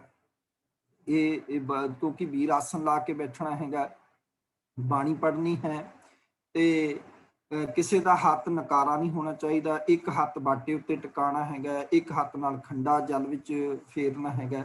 ਸੋ ਇਸ ਕਰਕੇ ਤੰਦਰੁਸਤ ਹੋਣਾ, ਕੋਈ ਉਸ ਨੂੰ ਕੋਈ ਰੋਗ ਨਾ ਹੋਵੇ, ਚਮੜੀ ਇਤਿਆਦਿਕ ਦਾ ਰੋਗ ਜਿਹੜਾ ਉਹ ਨਾ ਹੋਵੇ, ਤਾਂ ਕਿ ਬਿਮਾਰੀ ਫੈਲਣ ਦਾ ਕੋਈ ਡਰ ਇਤਿਆਦਿਕ ਨਾ ਹੋਵੇ। ਸੋ ਗੁਰੂ ਪੰਥ ਬੜਾ ਸਿਆਣਾ ਸੀ, ਬੜੀ ਦੀਰ ਦ੍ਰਿਸ਼ਟੀ ਨਾਲ ਉਹਨਾਂ ਨੇ ਇਹ ਵਿਚਾਰ ਕਰਕੇ ਇਹ ਪੁਆਇੰਟ ਇਹਦੇ ਵਿੱਚ ਲਿਖੇ ਨੇ। ਦੂਜਾ ਕਿ ਉਹ ਆਪ ਤਨਖਈਆ ਨਾ ਹੋਵੇ, ਕਿਤੇ ਉਹਨੂੰ ਧਾਰਮਿਕ ਤੌਰ ਤੇ ਕੋਈ ਸਜ਼ਾ ਨਾ ਲੱਗੀ ਹੋਵੇ। ਜੇ ਆਪ ਹੀ ਉਹਨੂੰ ਕੋਈ ਕੁਰਹਿਤ ਕੀਤੀ ਹੈਗੀ ਹੈ ਜਾਂ ਪਤੀ ਤੇਜ ਤਨਖਈਆ ਹੈ ਤਾਂ ਫਿਰ ਉਹ ਪੰਜਾਂ ਪਿਆਰਿਆਂ ਵਿੱਚ ਸ਼ਾਮਲ ਨਹੀਂ ਹੋ ਸਕਦਾ। ਇੱਥੇ ਤਿਆਰ ਬਰ ਤਿਆਰ ਦਰਸ਼ਨੀ ਸਿੰਘ ਹੋਣਾ ਚਾਹੀਦਾ ਹੈ, ਪ੍ਰਭਾਵਸ਼ਾਲੀ ਜਿਹੜਾ ਸਿੰਘ ਹੈ ਉਹ ਹੋਣਾ ਚਾਹੀਦਾ ਹੈਗਾ, ਜਿਹੜਾ ਅੰਮ੍ਰਿਤ ਦੀ ਇਸ ਦਾਤ ਨੂੰ ਤਿਆਰ ਕਰ ਰਿਹਾ ਹੈਗਾ। ਸੋ ਅੱਗੇ ਪੁਆਇੰਟ ਹੈ ਜੀ, ਹਰ ਦੇਸ਼, ਹਰ ਮਜ਼ਹਬ ਤੇ ਜਾਤੀ ਦੇ ਹਰ ਇਸਤਰੀ ਪੁਰਸ਼ ਨੂੰ ਅੰਮ੍ਰਿਤ ਛਕਣ ਦਾ ਅਧਿਕਾਰ ਹੈ। ਜੋ ਸਿੱਖ ਧਰਮ ਗ੍ਰਹਿਣ ਕਰਨ ਅਤੇ ਉਸ ਦੇ ਅਸੂਲਾਂ ਉੱਪਰ ਚੱਲਣ ਦਾ ਪ੍ਰਣ ਕਰੇ। ਕਿਸੇ ਵੀ ਦੇਸ਼, ਜਾਤ, ਮਜ਼ਹਬ ਦਾ ਵਿਅਕਤੀ ਅੰਮ੍ਰਿਤ ਛਕ ਸਕਦਾ ਹੈ, ਬਸ਼ਰਤੇ ਉਹ ਖੁਸ਼ੀ-ਖੁਸ਼ੀ ਸਿੱਖ ਧਰਮ ਨੂੰ ਕਬੂਲ ਕਰਦਾ ਹੋਵੇ। ਪੰਜਾਂ ਪਿਆਰਿਆਂ ਵੱਲੋਂ ਪੁੱਛ ਲਿਆ ਜਾਂਦਾ ਉਸ ਨੂੰ ਕਿ ਤੁਸੀਂ ਖੁਸ਼ੀ ਨਾਲ ਇਸ ਧਰਮ ਨੂੰ ਕਬੂਲ ਕਰ ਰਹੇ ਹੋ, ਕਿਸੇ ਦੇ ਦਬਾਅ ਹੇਠ, ਕਿਸੇ ਲੋਭ ਲਾਲਚ ਹੇਠ ਜਿਹੜਾ ਹੈ ਉਹ ਅੰਮ੍ਰਿਤ ਤੁਸੀਂ ਨਹੀਂ ਛਕਣਾ ਹੈਗਾ। ਠੀਕ ਹੈ, ਗੱਲ ਇਹ ਹੈ ਕਿ ਉਹ ਸਿੱਖ ਧਰਮ ਦੇ ਅਸੂਲਾਂ ਨੂੰ ਖੁਸ਼ੀ ਨਾਲ ਅਪਣਾਉਣਾ ਚਾਹੁੰਦਾ ਹੋਵੇ। ਸੋ ਕਿੰਨੇ ਹੀ ਪ੍ਰਾਣੀ ਨੇ ਜਿਹੜੇ ਖੁਸ਼ੀ ਨਾਲ ਅੰਮ੍ਰਿਤ ਜਿਹੜਾ ਉਹ ਛਕਣਾ ਚਾਹੁੰਦੇ ਨੇ, ਭਾਵੇਂ ਉਹ ਦੇਸ਼ ਵਿੱਚ ਹੋਣ, ਵਿਦੇਸ਼ ਵਿੱਚ ਹੋਣ। ਅੱਗੇ ਹੈ ਜੀ, ਇੱਕ ਸ਼ਰਤ ਹੈ ਛੋਟੀ ਜੀ ਕਿ ਬਹੁਤੀ ਛੋਟੀ ਅਵਸਥਾ ਦਾ ਨਾ ਹੋਵੇ, ਹੌਂਸ ਸੰਭਾਲੀ ਹੋਵੇ। ਇਹ ਅੰਮ੍ਰਿਤ ਛਕਾਉਣ ਵਾਲਿਆਂ ਨੂੰ ਵੀ ਤੇ ਛਕਣ ਵਾਲਿਆਂ ਨੂੰ ਇਹ ਧਿਆਨ ਰੱਖਣਾ ਚਾਹੀਦਾ ਹੈ ਕਿ ਪ੍ਰਾਣੀ ਜਿਹੜਾ ਅੰਮ੍ਰਿਤ ਛਕਣ ਆਇਆ ਬਹੁਤ ਛੋਟੀ ਅਵਸਥਾ ਦਾ ਨਾ ਹੋਵੇ। ਇਸ ਤੋਂ ਭਾਵ ਹੈ ਕਿ ਅਬਲਾਖੀ ਨੂੰ ਗਿਆਨ ਹੋਵੇ ਕਿ ਉਹ ਜੋ ਪ੍ਰਣ ਕਰਨ ਜਾ ਰਿਹਾ ਹੈ ਆਪਣੇ ਗੁਰੂ ਨਾਲ ਕਮਿਟਮੈਂਟ, ਉਸ ਦੇ ਮਹੱਤਵ ਦਾ ਉਸ ਨੂੰ ਪਤਾ ਹੋਵੇ ਅਤੇ ਉਹ ਖਾਲਸਾ ਜੀਵਨ ਜਿਉਣ ਲਈ ਦ੍ਰਿੜ ਹੋਵੇ। ਤੇ ਜਿਹੜੀ ਰਹਿਤ ਹੈ ਪੰਜ ਕਕਾਰੀ, ਉਹਨਾਂ ਨੂੰ ਉਹ ਸੰਭਾਲ ਕਰ ਸਕੇ। ਇਹ ਨਾ ਹੋਵੇ ਪੰਜ ਕਕਾਰਾਂ ਦੀ ਰਹਿਤ ਹੀ ਨਹੀਂ ਸੰਭਾਲ ਸਕਦਾ, ਕਿਰਪਾਨ ਸਾਂਭਣ ਜੋਗਾ ਨਾ ਹੋਵੇ, ਕੜਾ ਕੰਗਾ ਸਾਂਭਣ ਜੋਗਾ ਨਾ ਹੋਵੇ। ਸੋ ਉਹ ਪੰਜ ਕਕਾਰੀ ਰਹਿਤ ਦਾ ਜਿਹੜਾ ਸੰਭਾਲਣ ਵਾਲਾ ਹੋਵੇ। ਦੂਜਾ ਜਿਹੜੀ ਰਹਿਤ ਦੱਸੀ ਜਾਏਗੀ ਨਿਤਨੇਮ ਦੀ, ਉਹਨੂੰ ਵੀ ਪੂਰਨ ਕਰਦਾ ਹੋਵੇ। ਇਹ ਨਾ ਹੋਵੇ ਵੀ ਉਹਨੂੰ ਨਿਤਨੇਮ ਜਿਹੜਾ ਉਹ ਕਰਨਾ ਹੀ ਨਾ ਆਉਂਦਾ ਹੋਵੇ, ਤੇ ਬਹੁਤ ਛੋਟੀ ਉਮਰ ਦਾ ਹੋਵੇ। ਸੋ ਇਹਨਾਂ ਗੱਲਾਂ ਦਾ ਧਿਆਨ ਰੱਖਣਾ ਹੈਗਾ। ਅੰਮ੍ਰਿਤ ਛਕਣ ਵਾਲੇ ਹਰੇਕ ਪ੍ਰਾਣੀ ਨੇ ਕੇਸੀ ਇਸ਼ਨਾਨ ਕੀਤਾ ਹੋਵੇ, ਜਿਹੜੇ ਅੰਮ੍ਰਿਤ ਛਕਣ ਆਏ ਨੇ ਉਹਨਾਂ ਵਾਸਤੇ ਜ਼ਰੂਰੀ ਹੈ। ਅਤੇ ਹਰ ਇੱਕ ਪੰਜ ਕਕਾਰ, ਕੇਸ, ਕਿਰਪਾਨ, ਗਾਤਰੇ ਵਾਲੀ, ਕਛਹਿਰਾ, ਕੰਗਾ, ਕੜਾ ਦਾ ਧਾਰਨੀ ਹੋਵੇ। ਜਦੋਂ ਅੰਦਰ ਤੁਸੀਂ ਪ੍ਰਵੇਸ਼ ਕਰ ਗਏ ਗੁਰਦੁਆਰਾ ਸਾਹਿਬ ਦੇ ਵਿੱਚ, ਉਸ ਸਥਾਨ ਤੇ ਜਿੱਥੇ ਅੰਮ੍ਰਿਤ ਦਾ ਬਾਟਾ ਤਿਆਰ ਹੋ ਰਿਹਾ ਹੈ, ਉੱਥੇ ਤੁਹਾਡੇ ਕੋਲ ਪੰਜ ਕਕਾਰ ਹੋਣੇ ਚਾਹੀਦੇ ਹਨ। ਇਹ ਕੇਸ ਤੁਹਾਡੇ ਰੱਖੇ ਹੋਣੇ ਚਾਹੀਦੇ ਪਹਿਲਾਂ ਤੋਂ ਹੀ, ਕਿਰਪਾਨ ਹੋਣੀ ਚਾਹੀਦੀ ਹੈ, ਤੇ ਕਿਰਪਾਨ ਵੀ ਗਾਤਰੇ ਵਾਲੀ, ਕੋਈ ਡੋਰੀ ਵਾਲੀ ਕਿਰਪਾਨ ਨਹੀਂ ਹੋਣੀ ਚਾਹੀਦੀ। ਕਈ ਵਾਰ ਡੋਰੀ ਇਤਿਆਦਿਕ ਦੀ ਬ੍ਰਾਹਮਣਾਂ ਵਾਲੀ ਉਹ ਜਨੇਊ ਜੀ ਪਾ ਲੈਂਦੇ ਨੇ, ਜਾਂ ਫਿਰ ਗਲੇ ਵਿੱਚ ਕਈ ਵਾਰ ਕਾਲੇ ਧਾਗੇ ਵਿੱਚ ਉਹਦੇ ਚ ਗਲੇ 'ਚ ਹੀ ਛੋਟੀ ਜਿਹੀ ਕਿਰਪਾਨ, ਖੰਡਾ, ਕੰਗਾ ਪਾਇਆ ਹੁੰਦਾ। ਸੋ ਇਹ ਨਹੀਂ, ਕਿਰਪਾਨ ਗਾਤਰੇ ਵਾਲੀ ਹੋਣੀ ਚਾਹੀਦੀ ਹੈ। ਔਰ ਘੱਟੋ ਘੱਟ ਉਹਦੀ ਗੁਰੂ ਪੰਥ ਨੇ ਜਿਹੜੀ ਲੰਬਾਈ ਹੈ ਉਹ 6 ਤੋਂ 9 ਇੰਚ ਦੱਸੀ ਹੈ। ਇਸ ਤੋਂ ਛੋਟੀ ਨਹੀਂ ਕਿਰਪਾਨ ਹੋਣੀ ਚਾਹੀਦੀ, 6 ਤੋਂ 9 ਇੰਚ ਹੋਣੀ ਚਾਹੀਦੀ ਹੈ। ਕੰਗਾ ਲੱਕੜ ਦਾ ਹੋਣਾ ਚਾਹੀਦਾ ਜੋ ਕੇਸਾਂ 'ਚ ਲੱਗਾ ਹੋਵੇ। ਕੜਾ ਜਿਹੜਾ ਹੈ ਉਹ ਸਰਬ ਲੋਹੇ ਦਾ ਹੋਣਾ ਚਾਹੀਦਾ ਹੈ ਜੋ ਸੱਜੇ ਹੱਥ ਵਿੱਚ ਪਾਇਆ ਹੋਵੇ। ਇਹਨਾਂ ਨੂੰ ਪੰਜ ਪਿਆਰੇ ਚੈੱਕ ਵੀ ਕਰਦੇ ਨੇ ਇਹ ਵੀ ਇਹਨਾਂ ਨੇ ਧਾਰਨ ਕੀਤਾ ਕਿ ਨਹੀਂ। ਜੇ ਨਹੀਂ ਕਿਸੇ ਨੇ ਪਾਇਆ ਹੋਇਆ ਤਾਂ ਉਸ ਵੇਲੇ ਕਿਸੇ ਕਾਰਨ ਕੋਈ ਭੁੱਲ ਗਿਆ ਹੈਗਾ ਜਾਂ ਉਹ ਨਹੀਂ ਲੈ ਸਕਦਾ ਤਾਂ ਪੰਜਾਂ ਪਿਆਰਿਆਂ ਵੱਲੋਂ ਉਹਨਾਂ ਨੂੰ ਕਕਾਰੇ ਮੁਹੱਈਆ ਕਰਾ ਦਿੱਤੇ ਜਾਂਦੇ। ਅਨਮਤ ਦਾ ਕੋਈ ਚਿੰਨ੍ਹ ਨਾ ਹੋਵੇ, ਸਿਰ ਨੰਗਾ ਜਾਂ ਟੋਪੀ ਨਾ ਹੋਵੇ, ਛੇਦਕ ਗਹਿਣੇ ਕੋਈ ਨਾ ਹੋਣ, ਅਦਬ ਨਾਲ ਹੱਥ ਜੋੜ ਕੇ ਸ੍ਰੀ ਗੁਰੂ ਜੀ ਦੇ ਹਜ਼ੂਰ ਖੜੇ ਹੋਣਾ ਹੈ। ਸੋ ਯਾਦ ਰੱਖਣਾ ਹੈ, ਅਨਮਤ ਦਾ ਕੋਈ ਚਿੰਨ੍ਹ ਨਹੀਂ ਹੋਣਾ ਚਾਹੀਦਾ। ਅਨਮਤ ਦਾ ਜਿਵੇਂ ਕਿ ਕਿਸੇ ਨੇ ਗਲੇ ਵਿੱਚ ਰੁਦਰਾਕਸ਼ ਪਾਇਆ ਹੋਇਆ, ਓਮ ਪਾਇਆ ਹੋਇਆ, ਜਾਂ ਹੋਰ ਕਿਸੇ ਵੀ ਧਰਮ ਦਾ ਚਿੰਨ੍ਹ ਜਿਹੜਾ ਪਹਿਲਾਂ ਹੀ ਕਿਸੇ ਧਰਮ ਦਾ ਚਿੰਨ੍ਹ ਪਾਇਆ ਹੋਇਆ, ਉਹਨੂੰ ਅੰਮ੍ਰਿਤ ਕਿਉਂ ਛਕਾਉਣਾ ਹੈਗਾ? ਠੀਕ ਹੈ ਨਾ। ਗੁਰੂ ਅਰਜਨ ਸਾਹਿਬ ਦੀ ਗੱਲ ਮੈਨੂੰ ਚੇਤੇ ਆਉਂਦੀ ਹੈ ਵੀ ਸਿੱਖੀ ਉੱਤੇ ਸਿੱਖੀ ਨਹੀਂ ਟਿਕ ਸਕਦੀ। ਬੜਾ ਕਲੀਅਰ ਵਰਡ ਹੈਗਾ ਗੁਰੂ ਸਾਹਿਬ ਜੀ ਦਾ।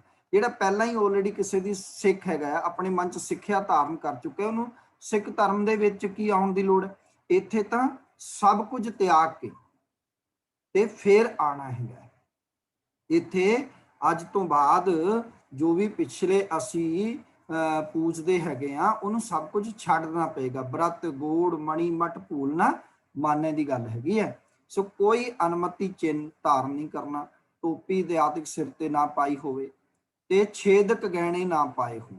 ਠੀਕ ਹੈ, ਉਹਨਾਂ ਨੂੰ 5 ਪਿਆਰੇ ਉਤਰਵਾ ਕੇ ਜਿਹੜਾ ਉਹ ਰੱਖ ਲੈਂਦੇ ਨੇ। ਜਿੱਥੇ ਵੀਰ ਜੀ ਗੁਰੂ ਅਮਰਦਾਸ ਜੀ ਦੀ ਗੱਲ ਯਾਦ ਆਉਂਦੀ ਹੈ, ਕਿੰਨੇ ਸਾਲ ਉਹ ਜਾਂਦੇ ਰਹੇ ਤੇ ਇੱਕ ਵਾਰੀ ਸ਼ਬਦ ਸੁਣ ਕੇ ਗੁਰੂ ਜੀ ਦੇ ਸਿੱਖ ਬਣ ਗਏ ਤੇ ਉਹਦੇ ਬਾਅਦ ਗੁਰੂ ਬਣ ਗਏ।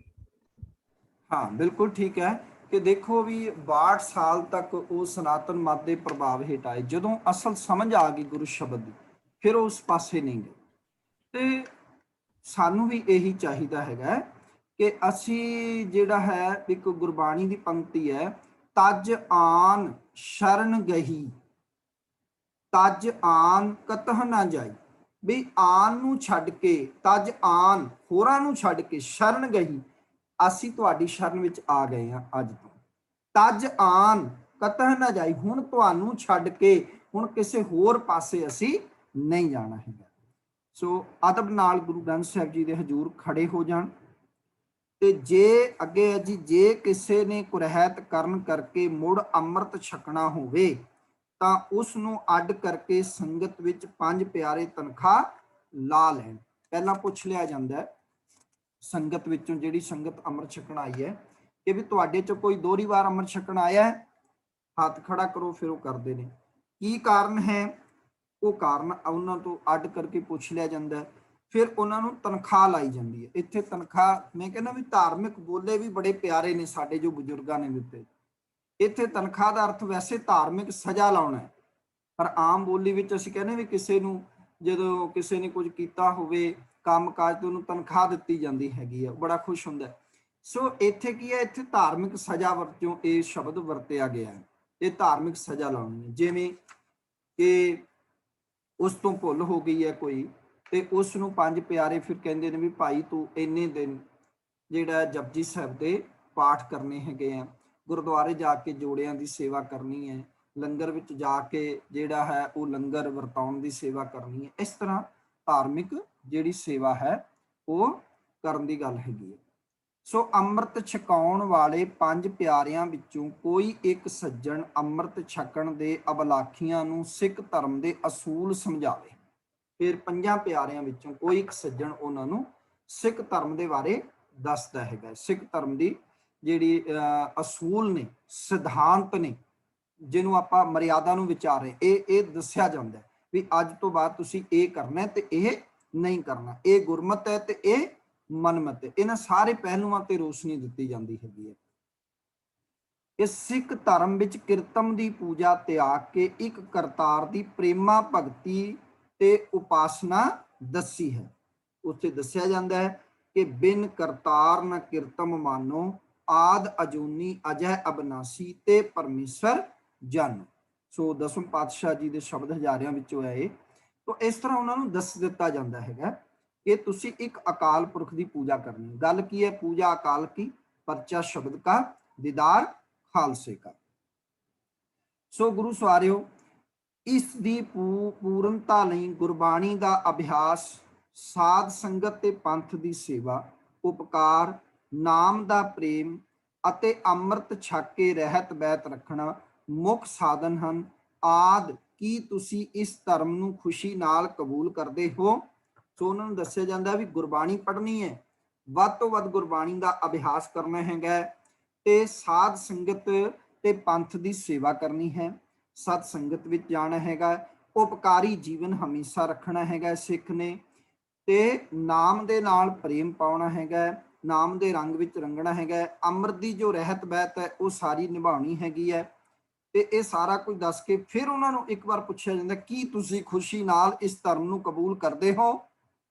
ਫਿਰ ਸੰਗਤ ਵਿੱਚੋਂ ਜਿਹੜੇ ਅੰਮ੍ਰਿਤ ਅਬਲਾਖੀ ਨੇ, ਉਹਨਾਂ ਵਿੱਚੋਂ ਹਾਂ ਦਾ ਜਵਾਬ ਆਉਣ ਤੇ, ਜਦੋਂ ਕਹਿੰਦੇ ਜੀ ਹਾਂ ਆਉਣ ਤੇ ਪੰਜਾਂ ਪਿਆਰਿਆਂ ਵਿੱਚੋਂ ਇੱਕ ਸੱਜਣ ਅੰਮ੍ਰਿਤ ਦੀ ਤਿਆਰੀ ਦਾ ਅਰਦਾਸਾ ਕਰਕੇ ਹੁਕਮ ਲਵੇ। ਫਿਰ ਅੰਮ੍ਰਿਤ ਦੀ ਤਿਆਰੀ ਵਾਸਤੇ ਗੁਰੂ ਮਹਾਰਾਜ ਪਾਸੋਂ ਆਗਿਆ ਲੈਣੀ ਹੁੰਦੀ ਹੈ, ਅਰਦਾਸ ਕਰਨੀ ਹੈ, ਤੇ ਫਿਰ ਵਾਕ ਲਿਆ ਜਾਂਦਾ। ਸਤਿਗੁਰੂ ਜੀ ਵਾਕ ਫਿਰ ਬਖਸ਼ਿਸ਼ ਕਰਦੇ ਨੇ, ਹੁਕਮਨਾਮਾ ਆਉਂਦਾ ਹੈ। ਫਿਰ ਪੰਜ ਪਿਆਰੇ ਅੰਮ੍ਰਿਤ ਤਿਆਰ ਕਰਨੀ ਬਾਟੇ ਪਾਸ ਆ ਬੈਠਣ। ਜਿੱਥੇ ਬਾਟਾ ਜਿਹੜਾ ਹੈ, ਬਾਟਾ ਸਰਬ ਲੋਹ ਦਾ ਹੋਵੇ ਤੇ ਚੌਂਕੀ ਸੁਨਹਿਰੇ ਆਦਿ ਕਿਸੇ ਸਵੱਛ ਚੀਜ਼ ਉੱਪਰ ਰੱਖਿਆ ਹੋਵੇ। ਇੱਕ ਖਾਸ ਚੌਂਕੀ ਉੱਤੇ ਰੱਖਿਆ ਹੁੰਦਾ ਹੈ, ਉਹਦੇ ਇਰਦ ਗਿਰਦ ਫਿਰ ਪੰਜ ਪਿਆਰੇ ਬਹਿ ਜਾਂਦੇ ਨੇ ਅੰਮ੍ਰਿਤ ਤਿਆਰ ਕਰਨ ਵਾਸਤੇ। ਫਿਰ ਹੈ ਜੀ, ਬਾਟੇ ਵਿੱਚ ਸਵੱਛ ਜਲ ਤੇ ਪਤਾਸੇ ਪਾਏ ਜਾਣ ਤੇ ਪੰਜ ਪਿਆਰੇ ਬਾਟੇ ਦੇ ਇਰਦ ਗਿਰਦ ਵੀਰ ਆਸਣ ਹੋ ਕੇ ਬੈਠ ਜਾਣ। ਸੋ ਇਹ ਸਰਬ ਲੋਹ ਦਾ ਹੀ ਬਾਟਾ ਚਾਹੀਦਾ, ਇਹ ਯਾਦ ਰੱਖਣਾ ਹੈ। ਕਿਸੇ ਹੋਰ ਧਾਤੂ ਦਾ ਬਾਟਾ ਨਹੀਂ ਚੱਲੇਗਾ, ਕਿਉਂਕਿ ਗੁਰੂ ਗੋਬਿੰਦ ਸਿੰਘ ਮਹਾਰਾਜ ਨੇ ਸ਼ੁਰੂ ਤੋਂ ਹੀ ਸਰਬ ਲੋਹ ਦੀ ਗੱਲ ਕੀਤੀ ਹੈਗੀ ਹੈ। ਸੋ ਸਰਬ ਲੋਹ ਦੇ ਬਾਟੇ ਦੇ ਵਿੱਚ ਜਿਹੜਾ ਹੈ ਉਹ ਇਹ ਧਿਆਨ ਰੱਖਣਾ ਕਿ ਲੋਹਾ ਜੰਗਾਲ ਜਾਂਦਾ, ਇਸ ਕਰਕੇ ਬਾਟਾ ਐਨ ਚੰਗੀ ਤਰ੍ਹਾਂ ਮਾਂਜਣਾ, ਲਿਸ਼ਕਮਾ ਬਾਟਾ ਹੋ, ਤਾਂ ਕਿ ਜਿਹੜਾ ਜੰਗਾਲ ਇਤਿਆਦਿਕ ਜਿਹੜਾ ਕੋਈ ਬਿਮਾਰੀ ਜਿਹੜਾ ਉਹ ਪੈਦਾ ਨਾ ਕਰ ਸਕੇ। ਇਹਨਾਂ ਸਾਰੀਆਂ ਗੱਲਾਂ ਦਾ ਧਿਆਨ ਬੜੀ ਸੁਚੇਤਾ ਦੇ ਨਾਲ ਰੱਖਣਾ ਹੈ। ਸੋ ਜਿਹੜੇ ਪੰਜ ਪਿਆਰੇ ਨੇ ਉਹ ਜਲ ਪਾਣ, ਫਿਰ ਉਹਦੇ ਚ ਪਤਾਸੇ ਪਾਏ ਜਾਂਦੇ ਨੇ, ਫਿਰ ਵੀਰ ਆਸਣ ਲਾਣਾ। ਵੀਰ ਆਸਣ ਕੀ ਹੈ? ਰਹਿਤ ਮਰਿਆਦਾ ਵਿੱਚ ਥੱਲੇ ਫੁੱਟਨੋਟ ਵੀ ਦਿੱਤਾ ਹੁੰਦਾ ਹੈ ਕਿ ਸੱਜਾ ਗੋਡਾ ਜ਼ਮੀਨ ਤੇ ਧਰ ਕੇ ਸੱਜੀ ਲੱਤ ਦਾ ਭਾਰ ਪੈਰ ਤੇ ਰੱਖ ਕੇ ਬੈਠਣਾ ਤੇ ਖੱਬਾ ਗੋਡਾ ਉੱਚਾ ਕਰਕੇ ਰੱਖਣਾ। ਇਹ ਵੀਰ ਆਸਣ ਹੈਗਾ। ਚਲੋ ਉਦਾਹਰਨ ਤੌਰ ਤੇ ਮੈਂ ਦੱਸ ਦਿੰਦਾ ਹੈਗਾ ਕਿ ਤੁਸੀਂ ਬਾਬਾ ਬੰਦਾ ਸਿੰਘ ਬਹਾਦਰ ਦੀ ਜੇ ਕਿਤੇ ਪਿਕਚਰ ਦੇਖੀ ਹੋਵੇ ਨਾ, ਫੋਟੋ, ਉਹਨੂੰ ਵੇਖਣਾ ਵੀ ਤੁਹਾਨੂੰ ਨਜ਼ਰ ਆਏਗਾ ਕਿ ਵੀਰ ਆਸਣ ਕੀ ਹੁੰਦਾ ਹੈਗਾ ਬੈਠਣ ਦਾ। ਸੋ ਸੱਜਾ ਗੋਡਾ ਜ਼ਮੀਨ ਤੇ ਧਰ ਕੇ ਸੱਜੀ ਲੱਤ ਦਾ ਭਾਰ ਪੈਰ ਤੇ ਰੱਖ ਕੇ ਬੈਠਣਾ ਤੇ ਖੱਬਾ ਗੋਡਾ ਉੱਚਾ ਰੱਖਣਾ ਹੈਗਾ, ਇਹ ਹੈ ਵੀਰ ਆਸਣ। ਸੋ ਇਹਨਾਂ ਬਾਣੀਆਂ ਦਾ ਪਾਠ ਕਰਨਾ। ਜਦੋਂ ਜਲ ਜਿਹੜਾ ਬਾਟੇ ਵਿੱਚ ਪੈ ਗਿਆ, ਪਤਾਸੇ ਪੈ ਗਏ, ਖੰਡਾ ਫੇਰਨਾ, ਫਿਰ ਬਾਣੀਆਂ ਦਾ ਪਾਠ ਕਰਨਾ ਹੈ, ਅੰਮ੍ਰਿਤ ਤਿਆਰ ਕਰਨ ਲੱਗਿਆ। ਠੀਕ ਹੈ, ਉਹ ਹੈ ਜਪਜੀ ਸਾਹਿਬ, ਜਾਪ ਸਾਹਿਬ, ਤੋ ਪ੍ਰਸਾਦ ਸਵਈਏ ਸ਼ਰਾਵਕ ਸੁਧ ਵਾਲੇ, ਬੇਨਤੀ ਚੋਪਈ ਹਮਰੀ ਕਰੋ ਹਾਥ ਦੇ ਰਕਸ਼ਾ ਤੋਂ ਲੈ ਕੇ ਦੁਸ਼ਟ ਲੋਕ ਤੇ ਲੋ ਬਚਾਈ ਤੱਕ, ਤੇ ਆਨੰਦ ਸਾਹਿਬ। ਇਹ ਪੰਜ ਬਾਣੀਆਂ ਦਾ ਪਾਠ ਅੰਮ੍ਰਿਤ ਤਿਆਰ ਕਰਨ ਵੇਲੇ ਪੰਜਾਂ ਪਿਆਰਿਆਂ ਵੱਲੋਂ ਪੜਿਆ ਜਾਂਦਾ ਹੈਗਾ, ਜਦੋਂ ਅੰਮ੍ਰਿਤ ਤਿਆਰ ਕੀਤਾ ਜਾਂਦਾ ਹੈਗਾ। ਸੋ ਹਰ ਇੱਕ ਬਾਣੀ ਪੜਨ ਵਾਲਾ ਖੱਬਾ ਹੱਥ ਬਾਟੇ ਦੇ ਖੰਡੇ ਤੇ ਧਰੇ ਤੇ ਸੱਜੇ ਹੱਥ ਨਾਲ ਖੰਡਾ ਜਲ ਵਿੱਚ ਫੇਰੀ ਜਾਵੇ।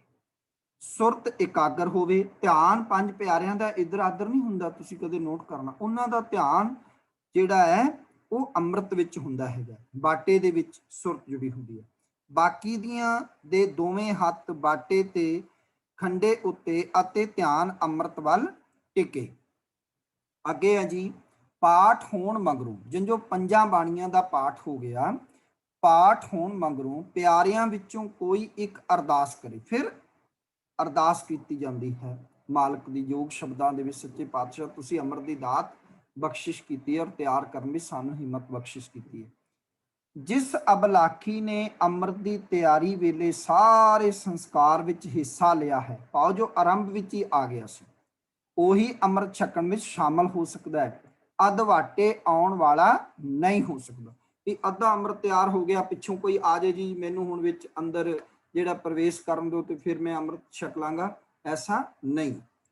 ਠੀਕ ਹੈ ਜੀ, ਜੋ ਕਿ ਪਹਿਲਾਂ ਅਰਦਾਸ ਹੋ ਚੁੱਕੀ ਹੈ ਕਿ ਦਾਤਾ ਇਹ ਪ੍ਰਾਣੀ ਆਏ ਨੇ, ਇਹ ਅੰਮ੍ਰਿਤ ਦੀ ਦਾਤ ਲੈਣ ਵਾਸਤੇ, ਤੁਸੀਂ ਇਹਨਾਂ ਨੂੰ ਅੰਮ੍ਰਿਤ ਦੀ ਦਾਤ ਬਖਸ਼ਿਸ਼ ਕਰੋ। ਫਿਰ ਅਰਦਾਸ ਹੁੰਦੀ ਹੈਗੀ ਹੈ ਕਿ ਤੁਸੀਂ ਅੰਮ੍ਰਿਤ ਦੀ ਦਾਤ ਤਿਆਰ ਕਰਨ ਵਿੱਚ ਸਹਾਇਤਾ ਬਖਸ਼ਿਸ਼ ਕੀਤੀ ਹੈ, ਤੇ ਫਿਰ ਅੰਮ੍ਰਿਤ ਛਕਾਉਣ ਦੀ ਆਗਿਆ ਬਖਸ਼ਿਸ਼ ਕਰੋ। ਸੋ ਅੰਮ੍ਰਿਤ ਜਿਹੜਾ ਹੈ ਇਸ ਤਰ੍ਹਾਂ ਤਿਆਰ ਹੁੰਦਾ ਹੈਗਾ, ਅਧਵਾਟੇ ਆਉਣ ਵਾਲੇ ਨੂੰ ਅੰਮ੍ਰਿਤ ਨਹੀਂ ਛਕਾਇਆ ਜਾ ਸਕਦਾ। ਹੁਣ ਸ੍ਰੀ ਕਲਗੀਧਰ ਦਸ਼ਮੇਸ਼ ਪਿਤਾ ਦਾ ਧਿਆਨ ਧਰ ਕੇ ਹਰ ਇੱਕ ਅੰਮ੍ਰਿਤ ਛਕਣ ਵਾਲੇ ਨੂੰ ਵੀਰ ਆਸਣ ਕਰਾ ਕੇ ਉਸ ਦੇ ਖੱਬੇ ਹੱਥ ਉੱਪਰ ਸੱਜਾ ਹੱਥ ਰਖਾ ਕੇ ਪੰਜ ਚੁੱਲੇ ਅੰਮ੍ਰਿਤ ਦੇ ਛਕਾਏ ਜਾਣ। ਜਿਹੜੇ ਅੰਮ੍ਰਿਤ ਛਕਣ ਵਾਸਤੇ ਆਏ ਨੇ ਨਾ ਅੰਮ੍ਰਿਤ ਬਲਾਕੀ, ਉਹਨਾਂ ਨੂੰ ਵੀ ਵੀਰ ਆਸਣ ਲਾਉਣਾ ਪੈਂਦਾ, ਤੇ ਫਿਰ ਉਹਨਾਂ ਦੇ ਜਿਹੜਾ ਹੈ ਉਸਦੇ ਖੱਬੇ ਹੱਥ ਉੱਤੇ ਸੱਜਾ ਹੱਥ रख के, खब्बे हथ उत्ते इस तरह करके, सज्जा हथ, ठीक है, खब्बा हथ थले सज्जा हथ इस तरह, फिर अमृत जिहड़ा उन्होंने छकाया जाता है। अमृत के चूले जिहड़ा पाए जाते हैं ते ਅਤੇ हर चूले नाल जदों उन्हें छकना होवे ना, ते जदों पाया जाता है चूले विच, तां फिर उन्हें की बोलना है, उन्होंने कहा जाए बोल। पंज प्यारिਆਂ विच एक सज्जन कहता है छकन वाले नूं, बोल वाहिगुरू जी का खालसा वाहिगुरू जी की फतेह। छकन वाला छक के कहे वाहिगुरू जी का खालसा वाहिगुरू जी की फतेह। फिर पंज छिट्टे अमृत के नेत्रां पर लाए जाण, फिर पंज छिट्टे केसां विच पाए जाण, हर एक छिट्टे नाल छकाउण वाले दे पिछे पिछे वाहिगुरू जी का खालसा वाहिगुरू जी की फतेह गजाई जाए। भावें नेत्रां च पाया जा रहा जल, भावें जिहड़ा है अमृत केसां विच पाया जा रहा है, ते उदों जिहड़ा वाहिगुरू जी का खालसा वाहिगुरू जी की फतेह नाल दी नाल बुलाई जाना। जो अमृत बाकी रहे, मान लो कि अमृत जिहड़ा तैयार होया हैगा ते इन्ने पुरानी नहीं आए, 10 20 50 आए ने या 100 आए ने, ते जे अमृत बाकी रह गया बाटे विच तां उस नूं सारे अमृत छकण वाले ਸਿੰਘ ਅਤੇ ਸਿੰਘਣੀਆਂ रल के छकण। एक बार हो गया, फिर दोबारा तुसीं उहनूं जिहड़ा है वरता सकते हैगे हो, दोबारा सारे रल के उस अमृत नूं छकना हैगा। सो क्योंकि वो सारा अमृत उस वेले समाप्त करना जो बाटे दे विच हाज़र हैगा। सो उपरंत पंजे प्यारे रल के इको आवाज़ नाल अमृत छकण छकाउण वालियां नूं वाहिगुरू नाम दस के मूल मंत्र सुनाउण अते उन्हां पासों इस दा रटन कराउण। पहला वाहिगुरू दा नाम, वाहिगुरू गुर मंत्र है जप, होमे कोई गुर मंत्र दृढ़ कराया जाता है, फिर मूल मंत्र दृढ़ कराया जाता है। फिर पंज प्यारे सारियां नूं कहंदे ने भाई साडे पिछे पिछे बोलो एक ओंकार। तो कई बार इहदा उचारण भी एक ओंकार करिया जाता है। पंज प्यारे उस वेले दस दिंदे ने, हिदायत दे दिंदे ने कि उचारण जिहड़ा है एक ओंकार ते सतनाम करता पुरख निरभਉ निर्वैर अकाल मूरत अजूनी सैभं गुर प्रसाद। सो इस तरह ये बार बार मूल मंत्र दृढ़ कराया जाता है। और श्री गुरु ग्रंथ साहिब जी दे विच ये संपूर्ण रूप दे विच इस तरह मूल मंत्र 33 बार आया है। पंज प्यारे भी गुरु प्रसाद तक दृढ़ कराउंदे ने, गुरु ग्रंथ साहिब जी 33 बार इस तरह आया है। किते भी तुसीं देखोगे गुरु ग्रंथ साहिब च आद सच जुगाद सच हैप्पी सच नानक होसी भी सच, वो इकट्ठा नहीं आया है गुरु प्रसाद के नाल। 33 ਦੇ 33 वार जिहड़ा है तुहानूं अलग ही मिलेगा। संपूर्ण रूप विच मूल मंत्र एक ओंकार तो गुरु प्रसाद तक मिलेगा। आया गुरु ग्रंथ साहिब जी दे विच होर भी एक ओंकार सतनाम करता पुरख गुर प्रसाद है, एक ओंकार सतगुर प्रसाद भी आया है। कई विद्वान कहते हैं कि 534 के तकरीबन ये आया है, पर 33 बार सानू ये मूल मंत्र जिहड़ा है वो संपूर्ण रूप विच मिलता है। जदों मूल मंत्र दृढ़ कर लेंदे ने सारे अमृत अबलाखी, तां फिर पंजां प्यारियां विचों कोई सज्जन रहत दसे अज तो तुसी सतगुरु कै जन्मै गवन मिटाया। हुण उन्हां नूं रहत दस दित्ती भी तुसी अमृत छक लिया, अज तो तुसी सतगुरु दे घर तुहाडा जन्म होया है अते खालसा पंथ विच शामिल होए हो। तुहाडा धार्मिक पिता श्री गुरु गोबिंद सिंह जी ते धार्मिक माता साहिब कौर जी हन। जन्म आप दा केसगढ़ साहिब दा ते वासी आनंदपुर साहिब दे हो। तुसी एक पिता दे पुत्र होण करके आपस विच ते होर सारे अमृतधारियां दे धार्मिक भराता हो। तुसी पिछली कुल किरत कर्म धर्म दा त्याग करके अर्थात जात पात जन्म देश मजहब दा ख्याल तक छड्ड के निरोल खालसा बन गए हो। एक अकाल पुरख तो छुट किसी देवी देवते अवतार पैगंबर की उपासना नहीं करनी। दसों गुरु साहिबान नूं ते उन्हां दी बाणी तो बिना किसी होर नूं अपना मुक्ति का दाता नहीं मनना। सो ये बिल्कुल साफ कह दिता गया है कि अज तो उन्हां दी पिछली खानदान नाल जन्म तो जुड़ी जात पात ਜੀਵਨ ਨਿਰਵਾਹ ਲਈ ਅਪਣਾਏ ਜਾਇਜ਼ ਨਾਜਾਇਜ਼ ਸਾਧਨ, ਮੰਦੇ ਚੰਗੇ ਕੀਤੇ ਕੰਮ, ਦੇਸ਼ ਸੀਮਾ ਦਾ ਫਰਕ ਅਤੇ ਪਿਛਲੇ ਮਤ ਮਜ਼ਹਬ ਦਾ ਧਰਮ ਦਾ ਮਹੱਤਵ ਅਥਵਾ ਖਿਆਲ ਤੱਕ ਖਤਮ ਹੋ ਗਿਆ। ਹੁਣ ਕੇਵਲ ਤੋਂ ਕੇਵਲ ਉਹ ਕੀ ਨੇ?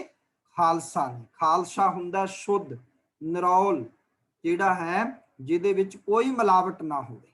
ਜਿਵੇਂ ਇਸ ਕਹਿੰਦੇ ਮਾਰਿਆ ਸਿੱਕਾ ਜਗਤ ਵਿੱਚ ਨਾਨਕ ਨਿਰਮਲ ਪੰਥ ਚਲਾਇਆ। ਨਿਰਮਲ ਦੇ ਅਰਥ ਨੇ ਖਾਲਸਾ ਪੰਥ, ਤੇ ਖਾਲਸੇ ਦੇ ਅਰਥ ਨੇ ਨਿਰਮਲ, ਜਿਹਦੇ ਚ ਬਿਲਕੁਲ ਸ਼ੁੱਧ ਹੈ। ਕਹੋ ਕਬੀਰ ਜਨ ਭਏ ਖਾਲਸੇ। ਤੋ ਕਬੀਰ ਸਾਹਿਬ ਨੇ ਵੀ ਖਾਲਸਾ ਸ਼ਬਦ ਵਰਤਿਆ ਹੈਗਾ। ਖਾਲਸਾ ਦਾ ਅਰਥ ਵੈਸੇ ਹੁੰਦਾ ਹੈਗਾ ਉਹ ਜ਼ਮੀਨ ਜਿਸ ਦਾ ਸੰਬੰਧ ਸਿੱਧਾ ਬਾਦਸ਼ਾਹ ਨਾਲ ਹੈ, ਡਾਇਰੈਕਟ, ਕਿਸੇ ਦਾ ਹੋਰ ਦਾ ਉਸ ਤੇ ਕੋਈ ਕਬਜ਼ਾ ਨਹੀਂ ਹੈ। ਸੋ ਖਾਲਸੇ ਦਾ ਅਰਥ ਹੈ ਸਿੱਧਾ ਅਕਾਲ ਪੁਰਖ ਦੀ ਫੌਜ। ਖਾਲਸਾ ਅਕਾਲ ਪੁਰਖ ਕੀ ਫੌਜ। ਸੋ ਅਕਾਲ ਪੁਰਖ ਨਾਲ ਜਿਹਦਾ ਸੰਬੰਧ ਹੋਵੇ, ਜੋ ਅਕਾਲ ਪੁਰਖ ਦਾ ਪੁੱਤਰ ਹੈਗਾ, ਪ੍ਰਗਟਿਓ ਖਾਲਸਾ ਪਰਮਾਤਮਾ ਕੀ ਮੌਜ, ਇਹ ਪਰਮਾਤਮਾ ਦੀ ਮੌਜ ਵਿੱਚੋਂ ਪੈਦਾ ਹੋਇਆ। ਸੋ ਇਹ ਦੱਸਿਆ ਜਾਏ ਕਿ ਤੁਸੀਂ ਗੁਰਮੁਖੀ ਜਾਣਦੇ ਹੋ, ਜੇ ਨਹੀਂ ਜਾਣਦੇ ਤਾਂ ਸਿੱਖ ਲਓ, ਉੱਥੇ ਕਿਹਾ ਜਾਏ। ਅਤੇ ਹਰ ਰੋਜ਼ ਘੱਟ ਤੋਂ ਘੱਟ ਇਹਨਾਂ ਨਿਤਨੇਮ ਦੀਆਂ ਬਾਣੀਆਂ ਦਾ ਪਾਠ ਕਰਨਾ ਜਾਂ ਸੁਣਨਾ, ਕਿਹੜੀਆਂ? ਜਪਜੀ ਸਾਹਿਬ, ਜਾਪ ਸਾਹਿਬ, ਤੋ ਪ੍ਰਸਾਦ ਸਵਈਏ ਤੇ ਸੋਦਰ ਰਹਿਰਾਸ ਤੇ ਸੋਹਿਲਾ ਸ੍ਰੀ ਗੁਰੂ ਗ੍ਰੰਥ ਸਾਹਿਬ ਜੀ ਦਾ ਪਾਠ ਕਰਨਾ ਜਾਂ ਸੁਣਨਾ। ਹੁਣ ਬਿਲਕੁਲ ਸਾਫ਼ ਲਿਖਿਆ ਹੋਇਆ ਕਿ ਇਹਨਾਂ ਬਾਣੀਆਂ ਦਾ ਪਾਠ ਕਰਨਾ ਹੈਗਾ। ਇਹ ਅੰਮ੍ਰਿਤ ਵੇਲੇ ਜਪਜੀ ਸਾਹਿਬ, ਜਾਪ ਸਾਹਿਬ, ਤੋ ਪ੍ਰਸਾਦ ਸਵਈਏ, ਸ਼ਾਮ ਨੂੰ ਰਹਿਰਾਸ ਸਾਹਿਬ ਤੇ ਸੋਹਿਲਾ ਸਾਹਿਬ, ਤੇ ਗੁਰੂ ਗ੍ਰੰਥ ਸਾਹਿਬ ਜੀ ਦਾ ਪਾਠ ਕਰਨਾ ਹੈਗਾ। ਸਹਿਜ ਪਾਠ ਤੁਸੀਂ ਕਰ ਸਕਦੇ ਹੈਗੇ ਹੋ। ਸੋ ਇਹ ਲਿਖਿਆ ਘੱਟੋ ਘੱਟ ਸ਼ਬਦ।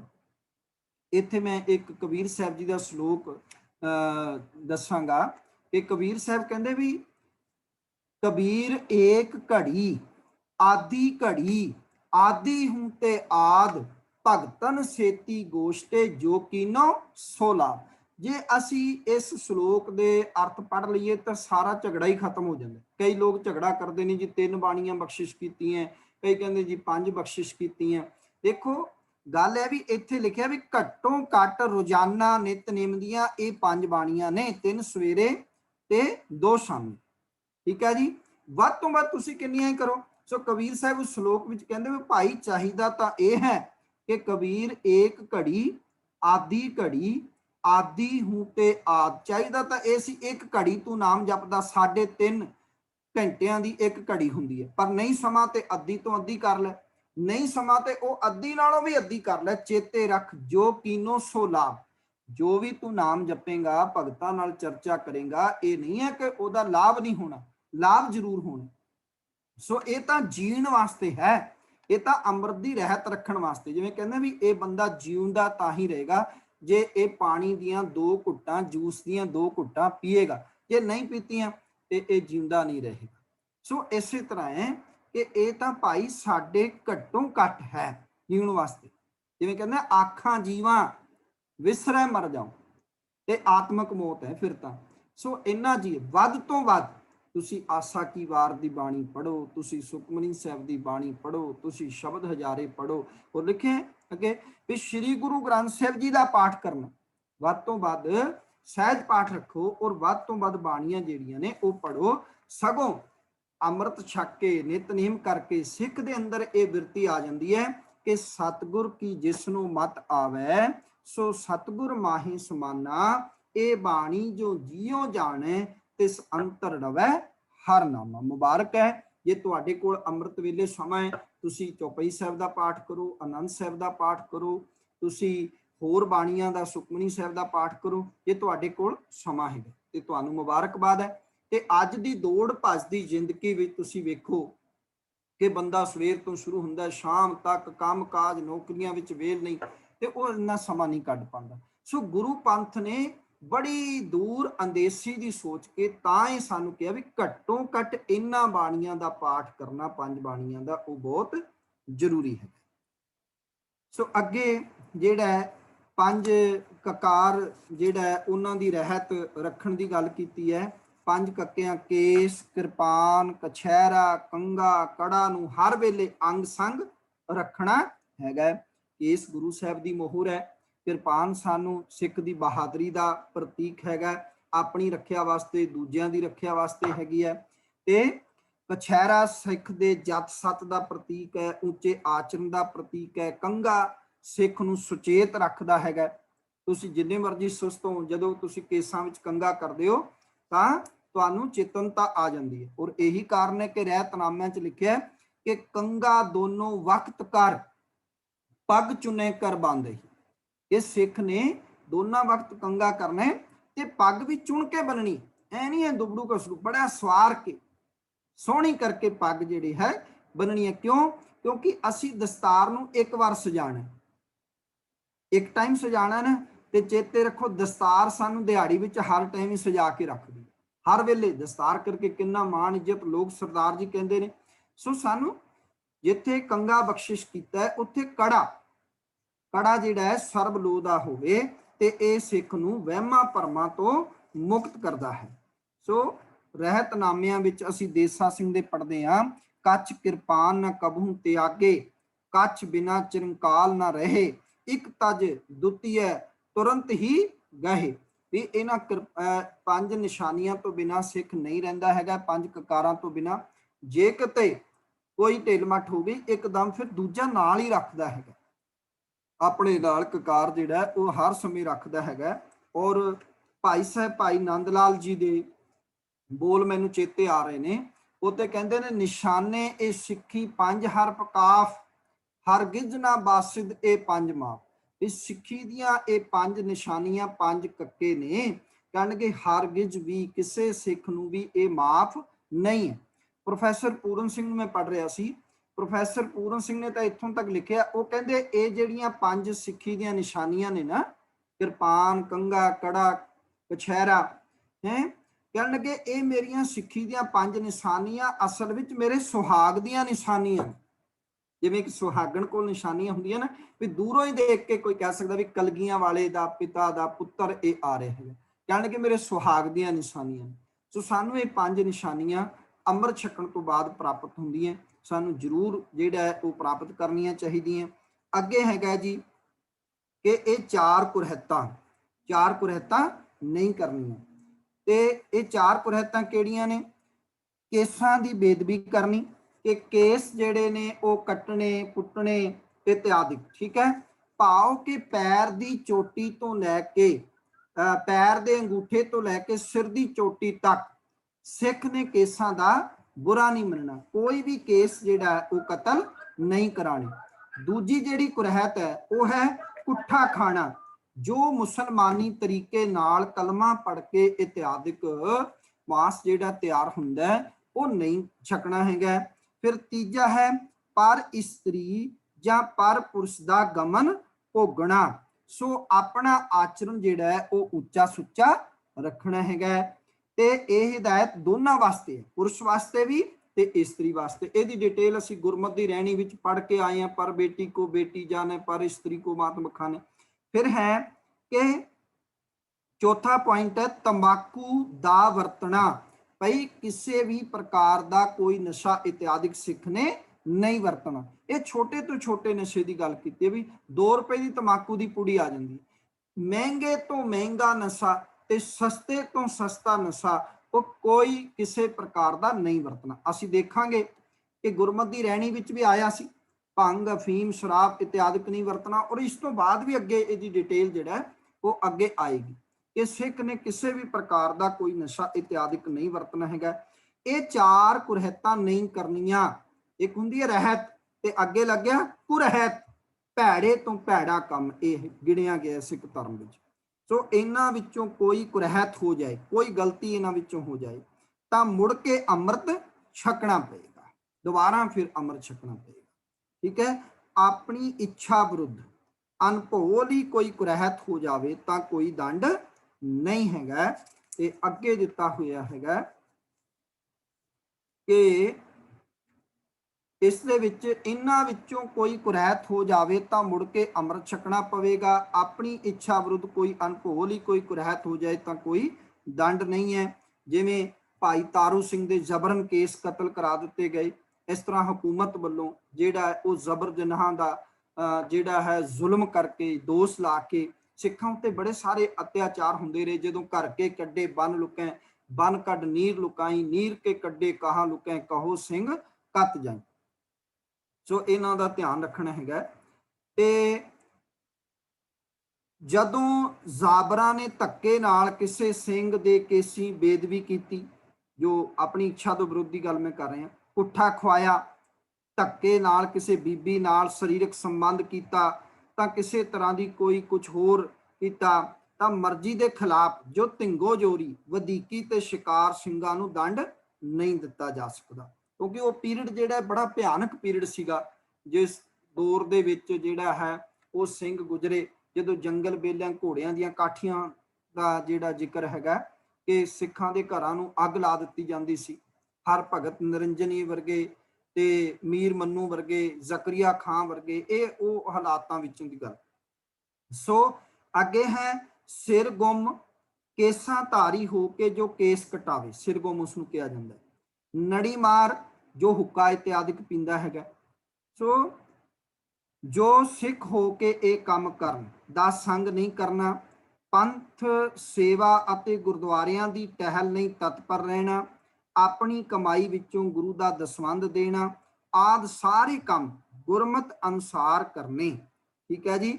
ਸੋ ਇਹਨਾਂ ਤੋਂ, ਇਹਨਾਂ ਕਰਮਾਂ ਤੋਂ ਜਿਹੜਾ ਹੈ ਉਹ ਇਹਨਾਂ ਦੇ ਨਾਲ ਬਚਣਾ ਹੈਗਾ। ਜਿਹੜਾ ਤੰਬਾਕੂ ਇਤਿਆਦਿਕ ਵਰਤਦਾ ਹੈਗਾ ਜਾਂ ਉਹ ਹੁੱਕਾ ਇਤਿਆਦਿਕ ਪੀਂਦਾ ਹੈ, ਕੁੜੀ ਮਾਰ ਹੈਗਾ, ਇਹਨਾਂ ਸਾਰਿਆਂ ਕੋਲੋਂ ਉੱਠਣਾ ਬੈਠਣਾ ਨਹੀਂ ਹੈ ਤੇ ਇਹਨਾਂ ਤੋਂ ਬਚ ਕੇ ਰਹਿਣਾ ਹੈਗਾ। ਫਿਰ ਹੈ ਖਾਲਸਾ ਧਰਮ ਦੇ ਨਿਯਮਾਂ ਅਨੁਸਾਰ ਜਥੇਬੰਦੀ ਵਿੱਚ ਇੱਕ ਸੂਤ ਪਰੋਏ ਰਹਿਣਾ। ਖਾਲਸਾ ਧਰਮ ਦੇ ਨਿਯਮਾਂ ਅਨੁਸਾਰ ਜਥੇਬੰਦੀ ਵਿੱਚ ਪਰੋਏ ਰਹਿਣਾ, ਪੰਥ ਦਾ ਅੰਗ ਬਣ ਕੇ ਰਹਿਣਾ। ਰਹਿਤ ਵਿੱਚ ਕੋਈ ਭੁੱਲ ਹੋ ਜਾਵੇ ਤਾਂ ਖਾਲਸੇ ਦੇ ਦੀਵਾਨ ਵਿੱਚ ਹਾਜ਼ਰ ਹੋ ਕੇ ਬੇਨਤੀ ਕਰਕੇ ਤਨਖਾਹ ਬਖਸ਼ਾਉਣੀ, ਅੱਗੇ ਲਈ ਸਾਵਧਾਨ ਰਹਿਣਾ। ਸੋ ਗਲਤੀ ਵਾਸਤੇ ਮਾਫੀ ਵੀ ਹੈ। ਤੇ ਅੱਗੇ ਹੈ ਜਿਹੜਾ ਹੈ ਉਹ ਤਨਖੀਆਂ ਦੀ ਗੱਲ ਚੱਲਦੀ ਹੈ। ਤੇ ਤਨਖੀਆਂ ਦੇ ਬਾਰੇ ਜਿਹੜਾ ਹੈ ਉਹ ਰਹਿਤ ਮਰਿਆਦਾ ਕਹਿੰਦੀ ਹੈ ਕਿ ਤਨਖਈਏ ਕੌਣ ਕੌਣ ਨੇ, ਜਿਵੇਂ ਮੀਣੇ, ਮਸੰਦ, ਧੀਰ ਮਲੀਏ, ਰਾਮ ਰਾਈਏ ਆਦਿਕ ਪੰਥ ਵਿਰੋਧੀਆਂ ਨਾਲ ਜਾਂ ਨੜੀ ਮਾਰ, ਕੁੜੀ ਮਾਰ, ਸੁਰਗੁਮ ਨਾਲ ਵਰਤਣ ਵਾਲਾ ਤਨਖਈਆ ਹੋ ਜਾਂਦਾ ਹੈ। ਠੀਕ ਹੈ। ਇਹਨਾਂ ਵਿੱਚੋਂ ਜਿਹੜੇ ਅੰਮ੍ਰਿਤ ਛਕ ਕੇ ਪੰਥ ਵਿੱਚ ਮਿਲ ਜਾਣ ਉਹਨਾਂ ਨਾਲ ਵਰਤਣਾ ਠੀਕ ਹੈ। ਵਰਤਨ ਤੋਂ ਭਾਵ ਰੋਟੀ ਬੇਟੀ ਦੀ ਸਾਂਝ ਹੈ। ਜੇ ਉਹ ਅੰਮ੍ਰਿਤ ਛਕ ਕੇ ਸਿੱਖ ਪੰਥ ਵਿੱਚ ਆ ਗਏ ਤਾਂ ਅਸੀਂ ਉਹਨਾਂ ਨਾਲ ਰੋਟੀ ਬੇਟੀ ਦੀ ਸਾਂਝ ਕਰ ਸਕਦੇ, ਜਿਸ ਦਾ ਸਪਸ਼ਟ ਅਰਥ ਰਿਸ਼ਤਾ ਨਾਤਾ ਕਰਕੇ ਬਰਾਦਰੀ ਦਾ ਸੰਬੰਧ ਪੈਦਾ ਕਰਨਾ ਹੈ। ਗੁਰੂ ਸਾਹਿਬ ਦਾ ਭਾਵ ਪੰਥ ਨੂੰ ਇੱਕ ਕਰਕੇ ਰੱਖਣਾ ਦਾ ਸੀਗਾ ਤਾਂ ਕਿ ਵੱਖਰੇ ਵੱਖਰੇ ਗੁਰਦੁਆਰਿਆਂ ਦੇ ਸਟੈਂਡਰਡ ਜਾਂ ਮਿਲਗੋਬਾ ਸਿੱਖੀ ਦੇ ਅੱਡੇ ਨਾ ਬਣ ਸਕਣ। ਸੋ ਸਾਰੇ ਪੰਥ ਨੂੰ ਜਿਹੜਾ ਹੈ ਉਹ ਮਿਲ ਕੇ ਚੱਲਣ ਦੀ ਹਿਦਾਇਤ ਹੈਗੀ ਹੈ, ਅਸੀਂ ਇਹ ਕਹਿ ਸਕਦੇ ਹੈਗੇ ਆ, ਤਾਂ ਕਿ ਇੱਕ ਹੋਣ। ਤੇ ਇਹਦੇ ਵਿੱਚ ਜਿਹੜਾ ਬੇਅਮਰਤੀਏ ਦਾ ਪਤਿਤ ਦਾ ਜੂਠਾ ਖਾਣ ਵਾਲਾ, ਜੋ ਤਨਖਈਆਂ ਦੇ ਵਿੱਚ ਇਹਨਾਂ ਦੇ ਵਿੱਚ ਜਿਹੜਾ ਗੱਲ ਚੱਲ ਰਹੀ ਹੈ, ਦਾੜਾ ਰੰਗਣ ਵਾਲਾ, ਠੀਕ ਹੈ, ਜੋ ਕੇਸਾਂ ਧਾਰੀ ਕਲਫ ਲਗਾਏ ਸੋ ਤਨਖਈਆ, ਇਸ ਤਰ੍ਹਾਂ ਇਹ ਸਾਰੇ ਪੁੱਤਰ ਜਾਂ ਧੀ ਦਾ ਸਾਕ ਮੁੱਲ ਲੈ ਕੇ ਜਾਂ ਦੇ ਕੇ ਕਰਨ ਵਾਲਾ ਤਨਖਈਆ ਹੈ। ਕੋਈ ਨਸ਼ਾ, ਦੇਖੋ ਹੁਣ ਆ ਗਈ ਗੱਲ ਇੱਥੇ, ਕੋਈ ਨਸ਼ਾ, ਕੋਈ ਵੀ ਨਸ਼ਾ, ਭੰਗ, ਅਫੀਮ, ਸ਼ਰਾਬ, ਪੋਸਟ, ਕੋਕੀਨ ਆਦਿ ਵਰਤਣ ਵਾਲਾ। तो बिल्कुल क्लीयर लिखा होया कि गुरबाणी भी कहती है इस बारे कि जित पीतै मत दूर होए, बरल पवै विच आए, अपना पराया ना पछाणी, खसमों धक्के खाए, जित पीतै खसम विसरै, दरगाह मिलै सजाए, झूठा मद मूल ना पीचे, जेका पार वसाए। ਜਿਹੜੇ ਅਣਜਾਣ ਵਿਅਕਤੀ ਨੇ ਬਾਣੀ ਨਹੀਂ ਪੜ੍ਹਦੇ ਨਾ, ਤੇ ਉਹਨਾਂ ਨੂੰ ਇੱਕ ਗੱਲ ਮਿਲ ਗਈ ਬਸ, ਉਹ ਕਹਿੰਦੇ ਜੀ ਰਹਿਤ ਮਰਿਆਦਾ 'ਚ ਲਿਖਿਆ ਤੰਬਾਕੂ ਨਹੀਂ ਵਰਤਣਾ ਤੇ ਸ਼ਰਾਬ ਭਾਵੇਂ ਜਿੰਨੀ ਮਰਜ਼ੀ ਵਰਤੀ ਜਾਓ।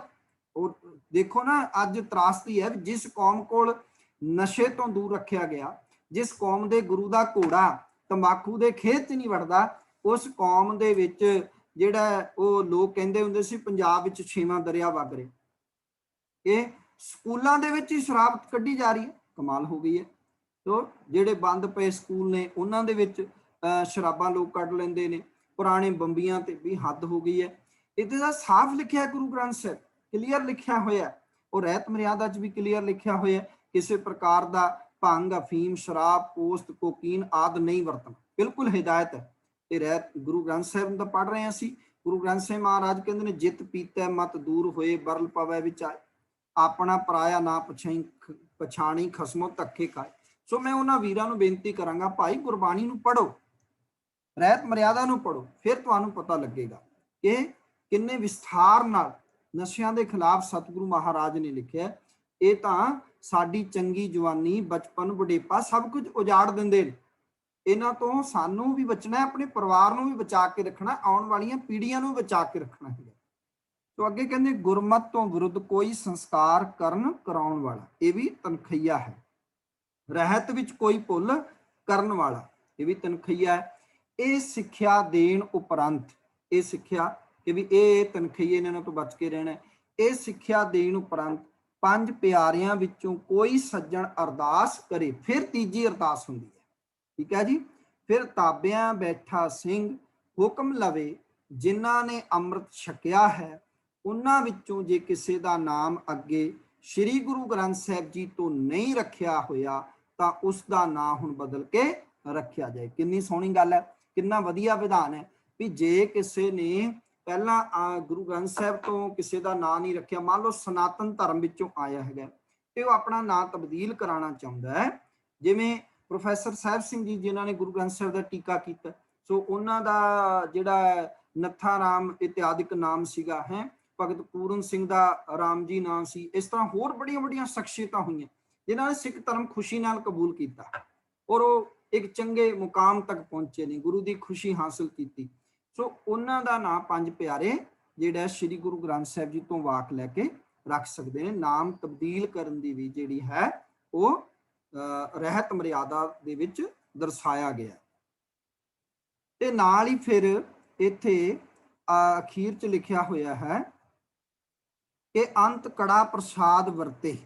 ਫਿਰ ਜਿਹੜਾ ਕੜਾ ਪ੍ਰਸਾਦ ਵਰਤਾ, ਜਦੋਂ ਵਾਕ ਹੋ ਗਿਆ, ਨਾਂ ਰੱਖਿਆ ਗਿਆ, ਜਹਾਜ਼ ਚੜੇ ਸਾਰੇ ਸਿੰਘ ਤੇ ਸਿੰਘਣੀਆਂ, ਇੱਕੋ ਬਾਟੇ ਵਿੱਚੋਂ ਕੜਾ ਪ੍ਰਸਾਦ ਰਲ ਕੇ ਛਕਣ। ਫਿਰ ਜਿਨ੍ਹਾਂ ਨੇ ਅੰਮ੍ਰਿਤ ਛਕਿਆ ਹੈਗਾ ਉਹ ਸਾਰੇ, ਜਿਨ੍ਹਾਂ ਨੇ ਅੱਜ ਤੋਂ ਸਤਿਗੁਰ ਕੈ ਜਨਮੇ ਗਵਨ ਮਿਟਾਇਆ, ਅਨਹਤ ਰਾਤੇ ਇਹ ਮਨ ਲਾਇਆ, ਜੋ ਗੁਰੂ ਗੋਬਿੰਦ ਸਿੰਘ ਦੇ ਪੁੱਤਰ ਹੋਏ ਨੇ, ਮਾਤਾ ਸਾਹਿਬ ਕੌਰ ਦੇ ਪੁੱਤਰ ਹੋਏ ਨੇ, ਉਹ ਫਿਰ ਸਾਰੇ ਇੱਕੋ ਬਾਟੇ ਵਿੱਚੋਂ ਅੰਮ੍ਰਿਤ ਜਿਨ੍ਹਾਂ ਨੇ ਛਕਿਆ ਉਹ ਫਿਰ ਕੜਾ ਪ੍ਰਸਾਦ ਵੀ ਰਲ ਕੇ ਛਕਣ। ਇਸ ਤਰ੍ਹਾਂ ਫਿਰ ਇਹ ਅੰਮ੍ਰਿਤ ਸੰਸਕਾਰ ਜਿਹੜਾ ਹੈ, ਜਿਹਨੂੰ ਅਸੀਂ ਅੰਮ੍ਰਿਤ ਸੰਚਾਰ ਕਹਿੰਦੇ ਹਾਂ, ਉਹ ਰਹਿਤ ਮਰਿਆਦਾ ਵਿੱਚ ਸੰਪੂਰਨ ਹੁੰਦਾ ਹੈ। ਇਸ ਤੋਂ ਬਾਅਦ ਫਿਰ ਤਨਖਾਹ ਲਾਉਣ ਦੀ ਵਿਧੀ ਹੈ ਕਿ ਜਿਨ੍ਹਾਂ ਨੇ ਕੁਰਹਿਤ ਕੀਤੀ ਹੈ ਉਹਨਾਂ ਨੂੰ ਕਿਸ ਵਿਧੀ ਨਾਲ, ਕਿਸ ਨਿਯਮ ਹੇਠ ਤਨਖਾਹ ਲਾਈ ਜਾਂਦੀ। ਹਾਂਜੀ